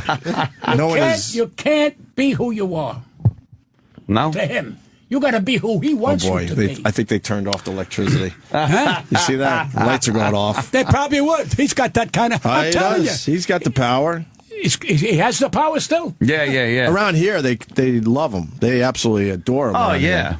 You know. It's all about Howard. No. We learned that a long They time don't ago. like But when it's the people money. bash him. No, and they certainly don't like when people bash him. Anthony, Yes, if they Pat. love him, A la text it's message. the money. I tried. Yeah. I did. It's the fucking... You heard in my voice, right, Snapples people? loves him. Yeah, If people, sure. or Yeah. whatever advertisers are paying, I can understand you love him. You're in a business. If I was advertising the furniture business and he was a fucking piece of shit and he's selling my furniture, it's business. Right. So I'm not mad at the people who sponsor him, but if they all walked away, if the dollar stopped, you see how fucking fast. The dollar, they say, who? But that's all right. He can't take it with him, but he can take his hate with him. Oh. Because he has motherfucker hate. Motherfucker hate. The best. That's deep shit right there. The best. Yeah, huh? That's right. He hates the best because he wants to get paid for hating. We have dictators we blow out of the fucking water. You hear? Nobody's blowing this guy out of the water yet. Just to teach him a lesson, you can't badmouth people unless you're ready to be badmouthed. And he don't want to be. I wrote a sign out here about a year or so ago that he was full of shit. He had that thing erased to paint over. That's right. I would have put it on his balls. Because when you hate, I'm going to talk about hate. I don't hate him, but I want to get him where I want to get him to let him know you're a disgrace. I took pictures of it, though. They painted over that? Maybe they were just painting the wall, though. No, I took pictures. Maybe they were just painting the wall. Steve Malsberg on his last day said, go? said we're going to paint the Howard Salt, and he's painting the walls. Hey, Pat, what are you working on? What is he working on? No. Please, answer me, because he don't know what I'm working on. What are you working on, Pat Cooper? Nothing. I thought he's working on something. Not allowed to say anything. Okay, you're not allowed to say nothing. No. You're not retired. Stop with this retiring crap. Here's what he wants to do. What? He wants me to roast the fucking world. I got no time. I got no memory to roast the fucking world. I want to roast one thing. I want to roast the Friars because I think that would be hilarious to let the Friars know what I think of them in humor. See? That's a great idea. Pat Cooper roasts the world, and you have the memory. You talk about a few pop culture figures. You do it as a 1 hour either show. Teleprompter. My fucking writer. No, let Pat go. Good. You do a 1 hour. It's either a show or a podcast or a half hour, and you edit it down so you can kind of free form and go wherever you want. Let your brilliant mind go where it wants. I would want to. See, but what I would do was mention the names of the Friars that I know are not on the money with humor to get my point across. I would do it, but where am I going to do it? You know what would happen if I told the Friars I want to roast the Friars? They would tell me, do it here. Because you know why? They need the fucking money. And they got a problem with the train going underneath the building. They got the fucking Second Avenue subway, which got sirens that'll blow your balls out of the More concerned about the train than Woody Allen's daughter. All right, that dumb toy train she can't look at anymore. I like that. Jesus. She didn't even let it sit there for a second. I know. Let it sit. It might work. Well, you know something? Yes, Pat Cooper. Listen. What do you think of Woody Allen? We got a nice email from Woody Allen. You got a nice email from Woody Allen. Pat sent him a book, and Woody told him that he was one of the most hilarious comedians he ever met. Wow. So you're looking the other way. Listen, Woody Allen, I'm not his lawyer. I got a family of 50 years old, 50 years, still calling me a piece of shit. Right. So they're still calling him a piece of shit, and it's not going to stop. So you're insulting the guy, whether he did it or not, it's 30 years too fucking late. The train left the station. Wow. I'm not here to defend this man. Train did I'm leave not the here to station. defend this man. But that kid to come out and even bring this up, has she brought it up when he was 7 years old, that's okay. But not when she's in her 20s. Now you think but you know what, though? Where can you bring it up when you're 7? Yeah, when something like that happens, it's weird. You go your whole life trying to forget it or to move on, and then you're constantly reminded because I got my of family Hollywood. hasn't forgot. It's 50 fucking years. I got a divorce, and I did, listen, I obeyed the court's ruling. Whatever I paid, I paid. That's from the school of walk it off. But my mistake was I became popular, and they got pissed old off. School. So there's your answer. I think it's different. Like a family You're from being old school. Yeah, Pat's You're an old old school. school. Old school. You're old school. You're like, walk it off. What's the matter with you? I know. Get over it. When I'm sleeping, I don't dream. I yell. You yell in your sleep. They're fucking right. And here's how I sleep. I go, and furthermore, and then I start to dream. One of his kids tries to come on here, and I just said, "Go away, man." No, you should that have kid? come on. It's the son that wrote the book. Oh, I don't know. The kid doesn't understand. I think he finally was gave up. brainwashed at 4 years old. I'm a prick. Oh, shit. No, my big I don't think mistake. I anyone got thinks you're a successful, prick, and they Pat couldn't Cooper. handle it, and they didn't know what the fuck to do. So they hate. I got grandkids I'll never see. They're hurting the kids. They're hurting the kids. Would you like to, if you could make up now and let bygones be bygones? Would you? I'd throw a fucking hand grenade in there. My fucking hate is permanent. But I don't want to hate. I just wish them well. I mean, I got a daughter Wasn't even 1 year old. I only saw her when she wanted me to pay for her college, and I said, fine. Then she comes into the lawyer's office, walks past me, says to the lawyer, is he paying my college? Lawyer said, yes. She walked out, never said hello. I said to the lawyer, what were these kids? What were these kids told about you? Yeah. Huh? What were they told? What were they told about you? Well, I'm divorces a could piece be of nasty. shit. I deserted. I lived across the street when I walked away. I deserted. They took me to court every 5 minutes. Now I'm on Gleason. They take me to court that Tuesday, and I showed up. Now, let me show you the mentality of people. I'm over there, and there's a woman going, you son of a bitch, you piece of shit, think you're playing with my granddaughter? I'll fucking hang you, you piece of shit. And she says, Pat Cooper, oh, my God, I love you. Come over here. And he's hugging me. She's calling this guy a piece of shit, or the daughter, whatever. And she's calling me a wonderful guy. And I'm saying, honey, they hate me. The same as you hate her or him. Oh, fuck him, but you're a good guy. I said, I didn't understand that. But that's people. She liked me, not saying whether I was right or wrong. Fuck you, he's a prick, but you're a better guy. I paid 21 years each. I made money. I made fucking money and made money. And every time they try to get it, I said to the judge, here's my taxes. What is it? $390,000. All right, what's the next tax? $487,000. What is she getting? $130 a week. So I said, Your Honor, that I think he says that's the law. And I looked at her saying, stupid, fuck this court. Let me do what I want to do. I want the docket number. Now, the docket number means when you send, the docket number hits, and then they send it to her. Then one day, I missed, for some reason, the mail. No. She got it the next day. But meanwhile, they had a warrant for my arrest. Where do you think they sent my warrant? Where? To a girl called Pat Cooper, who was in a play called Boys from Syracuse. I should never see my grandkids. It's all documented. A girl called Pat Cooper. She got my summons in her box, and she calls my lawyer. She says, "I didn't do. Who's Pat Cooper?" He said, "Well, she's coming. Well, I got the thing that he's got to show up in court for lack of payment." And my lawyer comes and says, "Did you?" I said, "Are you fucking nuts?" So that Thursday, she already got it. She never called us, and I got it. So I went to court with the girl.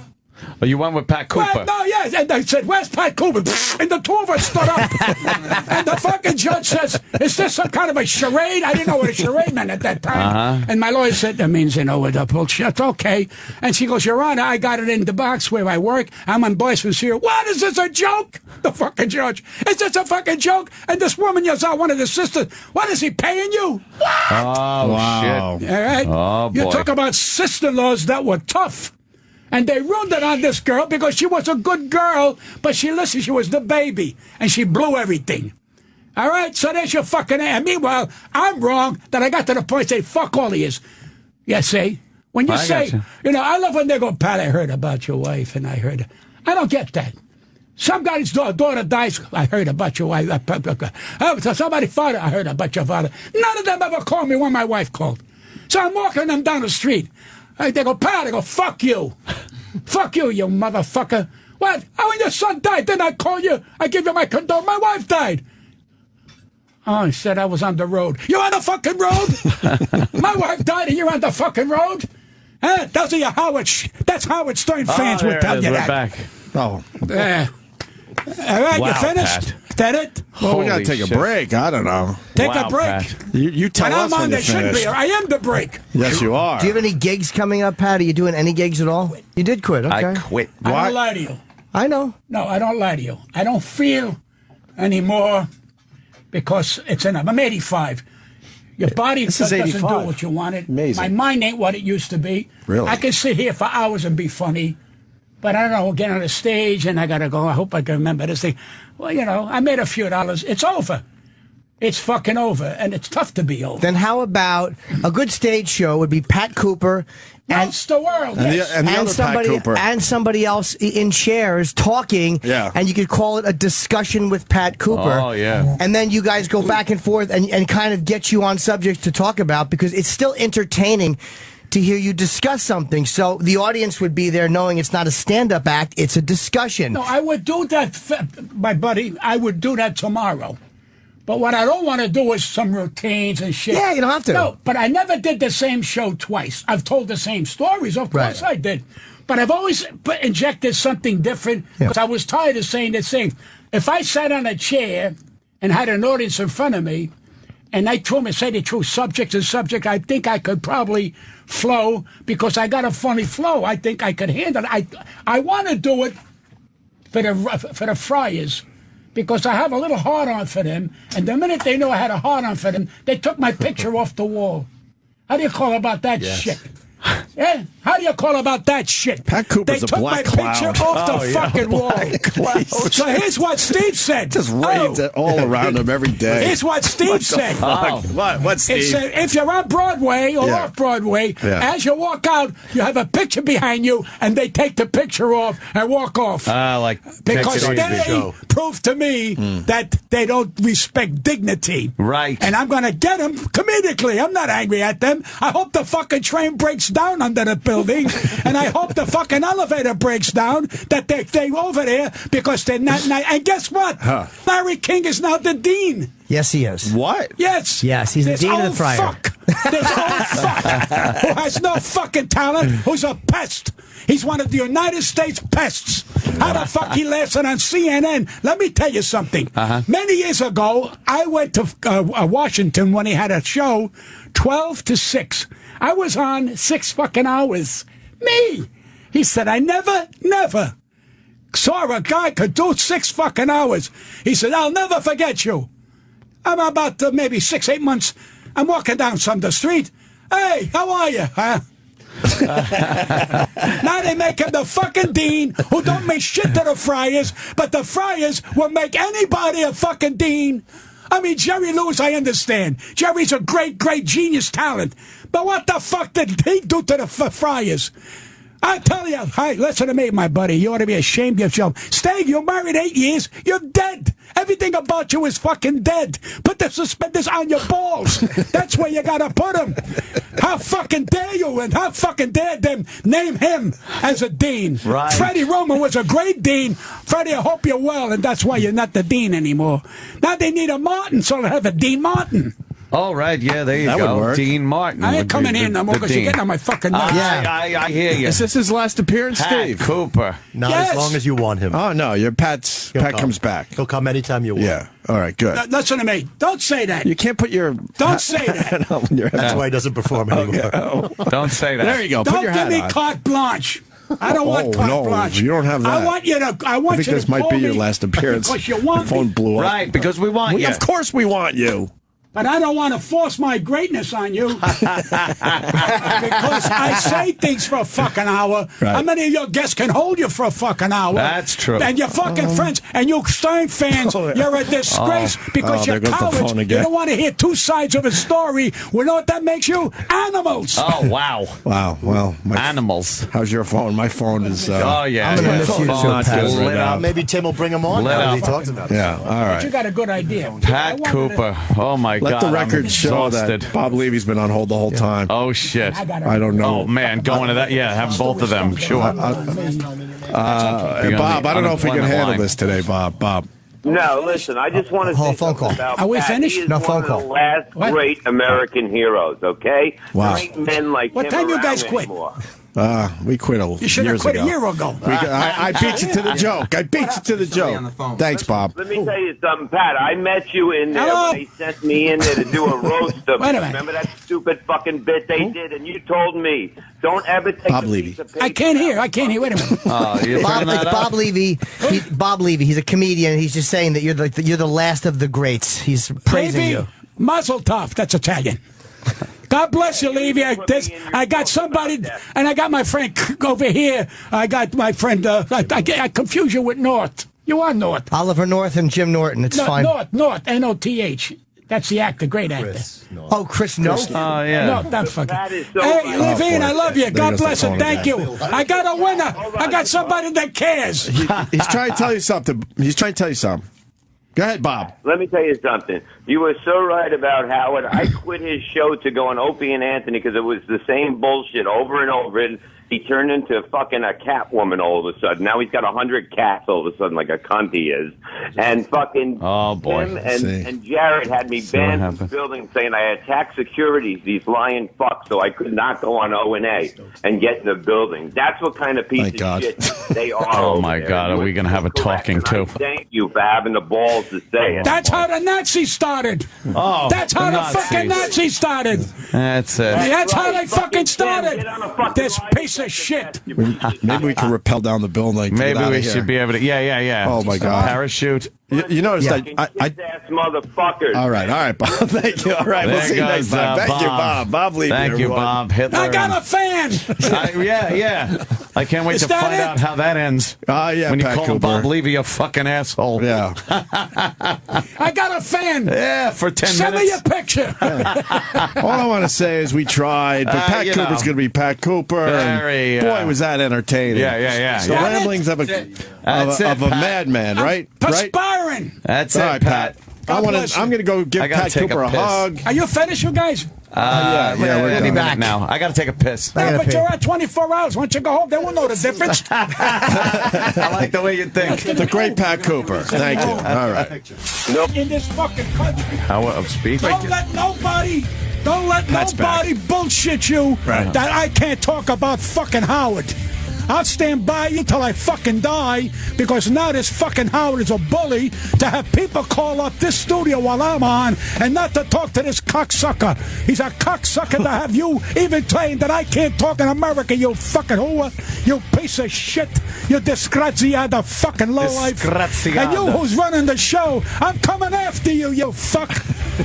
You ought to be ashamed of yourself, interrupting my stardom, you cocksucker. I'm telling you this. Yeah. You hurt my friends Opie and Anthony. This is fucking war. Oh, shit. I'll sit on your fucking lawn. You tell that prick that you work for he's a fucking piece of shit. Oh, boy. Oh, wow. Thank you, brother. Thank you. Thank you. Wow. Gee, thanks for telling him, Steve. I guess Steve told him. Uh-oh, he's coming back. Oh, no. No, he's not. Let me tell you something. Oh, Jesus. Let me tell you something. Yeah. I am so fucking mad. Yeah. This is how people attack the fucking enemy. You're worse than a terrorist, Howard. A terrorist? You are a fucking terrorist. Wow. You're a disgrace. I'm going to call up Netanyahu from Israel and say, here's a fucking terrorist. Piece of shit, talking, threatening my friends. Disgracia. Yeah, why don't you put a gun to my head and threaten me? I'll die before I hang up that motherfucker. Oh. Howard, you're a piece of shit. And there, Go get him, go. there goes Pat. Thanks for having us over. Yeah. Take it easy. Nazis. Thanks, Steve. I'm so really appreciate you told him that. Holy. You're kind of keeping it vague, but holy shit. Well, is that it? Oh my God. Oh God. I am so turning my phone off today. Wow. Where were you? Well, I was saying Valentine. Why not be back? I guess we got some splaining to do. What? Look, man. We were asked to, control Pat and make sure he doesn't trash Howard Stern. Which, by the way, is literally impossible. No offense to the person who wrote this, although most know who wrote it. I said, look, Pat Cooper's going to be Pat Cooper. He's his own guy. And at that point, what do? You cancel his appearance? Fuck no. He's his own guy. Because in the end, that was great radio. That's all I give a fuck about on a daily basis. That was hilarious. Yeah. And I understand the thinking behind, hey, we're trying to move things forward. But the reality is, like, I'm not going to ever ask a guest. I mean, I'll ask him not to make a fucking gun threat against a political figure. Right. But as far as that's concerned, I'm not going to ask a guest to not say anything, because other shows aren't asked to ask guests to treat us better. Oh God, no. Has any show ever said, "Hey, look, let's bury the hatchet with Opie and Anthony"? Like, no. It's been a one-way street for years. So that's just my issue. Because did I get crazy glue on the tip of your pen? What? Oh, is that what it is? You creep. Goodbye. You're crazy gluing your teeth. I was trying to write with it. It was nothing. Sorry, Jimmy. There's a lot of cum in it too, so I guess you're digging that in your teeth. Crazy glue and jizz. Look, here are the facts. Howard Stern, there was a birthday party. The company put a lot of time, effort, and money behind it, okay? Yeah. We were told that we will not be attending and we will not be getting the invite. So that's kind of insulting right there. If we did get the invite, I absolutely would not have gone. We would to be honest with you, because we're just not on the same fucking page, obviously. We've gone to all the other serious events. Right. So, you know. And you know, as an event, it was it was a huge success for the company. Who's that? The dentist? Who the fuck is that? He's on though. He's fucking busy. Stop fucking calling. Yeah. Hi. What? He can't. He's busy shitting in someone's mouth. Can he call you back? He's trying to shit in my mouth. Can he get back to you? I'm on the air, so that's exactly. Yeah, it's the shit in the mouth show. I have. What time is my appointment? 3? Exactly. Okay. Nice job on those fucking X-rays. His teeth are falling out like he has fucking cancer of the gums. Yeah, tell her that the teeth been falling well, out. My temporaries have been cracking. They're terrible. Falling out of your glue one in with mouth. crazy glue. Yeah, what are they, fucking chiclets with duct tape on them? Terrible job. Okay. Boo. Yeah. They don't suggest crazy gluing your teeth back into your mouth? No. All right. Boy, thank where do I you, go dear. to get mine done? Bye. I just had to confirm my. They didn't hear it doesn't work because she's a fan of the show. She we knows, learned that last time. Yeah, they know, so it doesn't even matter. Yeah, so you know, as far as a broadcast and event, I heard it was a huge success. I absolutely did not. Your son's a big success. I absolutely did not listen to a minute of it. I had no fucking desire. That's a fact too. Okay, and Pat Cooper, you know, hates Howard just as much as I do, which is fucking terrific. And of course he's going to come in here and fucking rant. A lot of venom. Right. That has a lot of venom. So. But the company. Those are the facts. What are you going to do? If it's a big company event, the company could have said, "Look, let's bury the hatchet between the shows. Would you guys be on your best behavior?" Like that's it. They didn't even ask. It wasn't thing even is, considered. obviously not bringing anyone up on stage. Oh, you know, that's crazy. Right. And again, I absolutely I wouldn't have gone. But the fact that we weren't even allowed to. Oh no, it was told to us volumes. that we make sure we stay away. But you know, whatever. That's what it's been. That's what it's been for years and years. I mean, I'm used to the segregation that goes on here between shows, and I'm fine with it. I don't care. But they get a little nervous when someone like Pat Cooper comes in, who had a relationship with that show years ago, was a huge part of it, and now speaks his mind. Right. Which goes back to my first point. It was great radio. And that's all we care about. God. It was amazing. Who's not listening to that shit? Is there anyone that motherfucker is still on any good terms with? Believe me, we'll be next. Oh, yeah. And those sons of bitches, Opie Anthony, and that Jimmy. That Chris Note that they have with him. You know, you're absolutely right. That's how that shit works. You know, you get excited like, oh, fuck, he's on our side now. But that shit always just goes away. Bites you in the ass. And he's somebody that I don't think there's one person, professionally or personally, that he hasn't completely fucking fallen out with. It's amazing to listen to. I think his goal is to die with nobody liking him. Well, the point was made, like, we're turning, I don't know. I think it doesn't help our cause if Pat Cooper, you know, trashes Howard. It's our cause. As we try to advance our situation. I don't know what any of this means because we don't see any of this happening. I don't know what a cause. I mean, we're in a either. good place right now. I think the show and the channel is sounding better than ever. We got a real true radio guy behind the channel now, so there's some very positive things happening, but as the company sees it how they see it, and there's nothing we could do to change that. They can't take away my dignity because the greatest love of all. It ain't happening in me. There's hate. You're a disgraziado. And we did okay, but then Steve the Tattletale told Pat, the Tattletale, after the appearance, what was going on, an issue behind the scenes, and man, that I've never seen anyone angrier. That was Pat at 11. Oh yeah, he was at 11. How did those aged blood vessels not just rupture as he's yelling like that? Those fucking his veins and arteries must look like pretzel rods. Right. They're just ready to just crackle. That's 85. Oh my! They love him 85. on Twitter. They're fucking out of their minds loving Pat Cooper. That's 85. The energy that guy has, it's amazing, and he looks damn fucking good. And he's got plenty of time. I don't believe that his brain's going. Like he tries to say. I don't believe it. He can't really hear.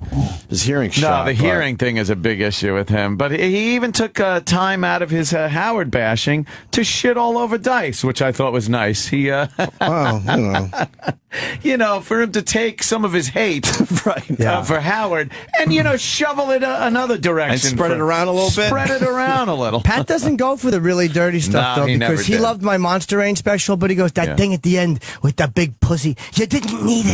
You didn't need it. And I wasn't mad at him. I was like, well, that's just not his thing. For him, that's ultra vulgar. Class. But to me, that's, dignity. Those guys would have talked about that in the 50s and 60s if they could have. Of course they would have. Right. That's what it is. But it's a different generation, yeah. So I think that's, and obviously we weren't going to, stop Pat Cooper. No, Pat Cooper's going to say what Pat Cooper wants to say. Guy's 85 fucking years old. We're going to stop him and tell him he can't say anything he wants to. He's earned the ability to say whatever the fuck he wants. But no, don't worry, Sirius XM. You had an amazing event. Yeah, don't worry. The event went great. I think it's pretty obvious to everyone. Loves everybody. Amazing event, It's a wonderful time. It was very successful. Don't you worry. Yeah. I wouldn't know it was amazing. I wasn't there and I didn't fucking listen. I just, I was no idea. Reading people's tweets. Yeah. So there were people I know tweeting. about it because of Jenny Hutt and her neediness to get a celebrity picture. Oh, that needy That's about all I know head. about the damn thing. Yes. Yeah, because believe it or not, we don't sit around worrying about this shit. Yeah. We've carved out a nice little career for ourselves. Did Tim go? Was Tim But it's allowed not to as go? good as his. Nobody. Nobody was allowed to go that was concerned with this show. No. That's great. That's a fact. Travis? No, you didn't go? No, I'm telling you the guy's honest truth. Travis wouldn't be invited to a thing done by this program. Yeah. Because he's fucking, he knows. Yes, that's he knows what true. I mean, what happened. Were you invited to Opie's Super Bowl party? I didn't have a Super. What? Yeah, I heard. I went to yours. I heard you had a big party. There was pizza and guests. The game was on. I was there. I didn't have a Super Bowl Sam party. knows because he was there. My God, I would have gone, but I already committed to go to yours. That's true. Yeah. Oh, man. I do want to speak for myself. Pat Cooper spoke a lot of truth today. Boy, did he speak a lot of truth. Well, he was there in the heyday. That's me talking. He knows. Not the show, me, personally. He was there. I know for a fact there was a lot of truth in a lot of the things that were said today. That guy's sharp. Fuck. All right. Just unloads. I have to plug. Yes, Jimmy, Jim what? Norton. I have great ticket sales. I'm very happy. The Netflix is helping a lot. 5 straight sold out shows. DC is totally sold out. All shows. Nice. Atlantic City is sold out, except for the late show on Saturday, which we just added. And there are tickets available February 28th in Pittsburgh at Carnegie Music Hall, but it's selling much better than I thought it was going to. So late show at the Borgata on the 15th and Pittsburgh, and more dates being added soon. Bravo. All right. Very cool. I ain't taking any phone calls today. Nah, fuck it. Let's all just relax a day. Let's all have a chew. Let's all just relax for a day. Yeah. Howard will make his calls yelling and screaming like he always does. Don't worry about it. Everyone relax. He'll make his yelling and screaming calls behind the scenes. We all know that. Right. I don't need a sweaty program director running and chasing me out of the building. Jesus. Because there's an issue. We all know how this plays out. Let him yell and scream. Relax. And then we'll sit down and discuss our side of it. And hopefully we'll reconvene here tomorrow. Okay.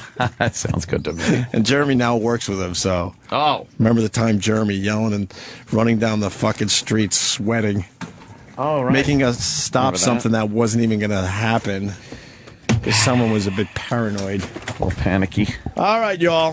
Yeah, yo. See you later, y'all. Label.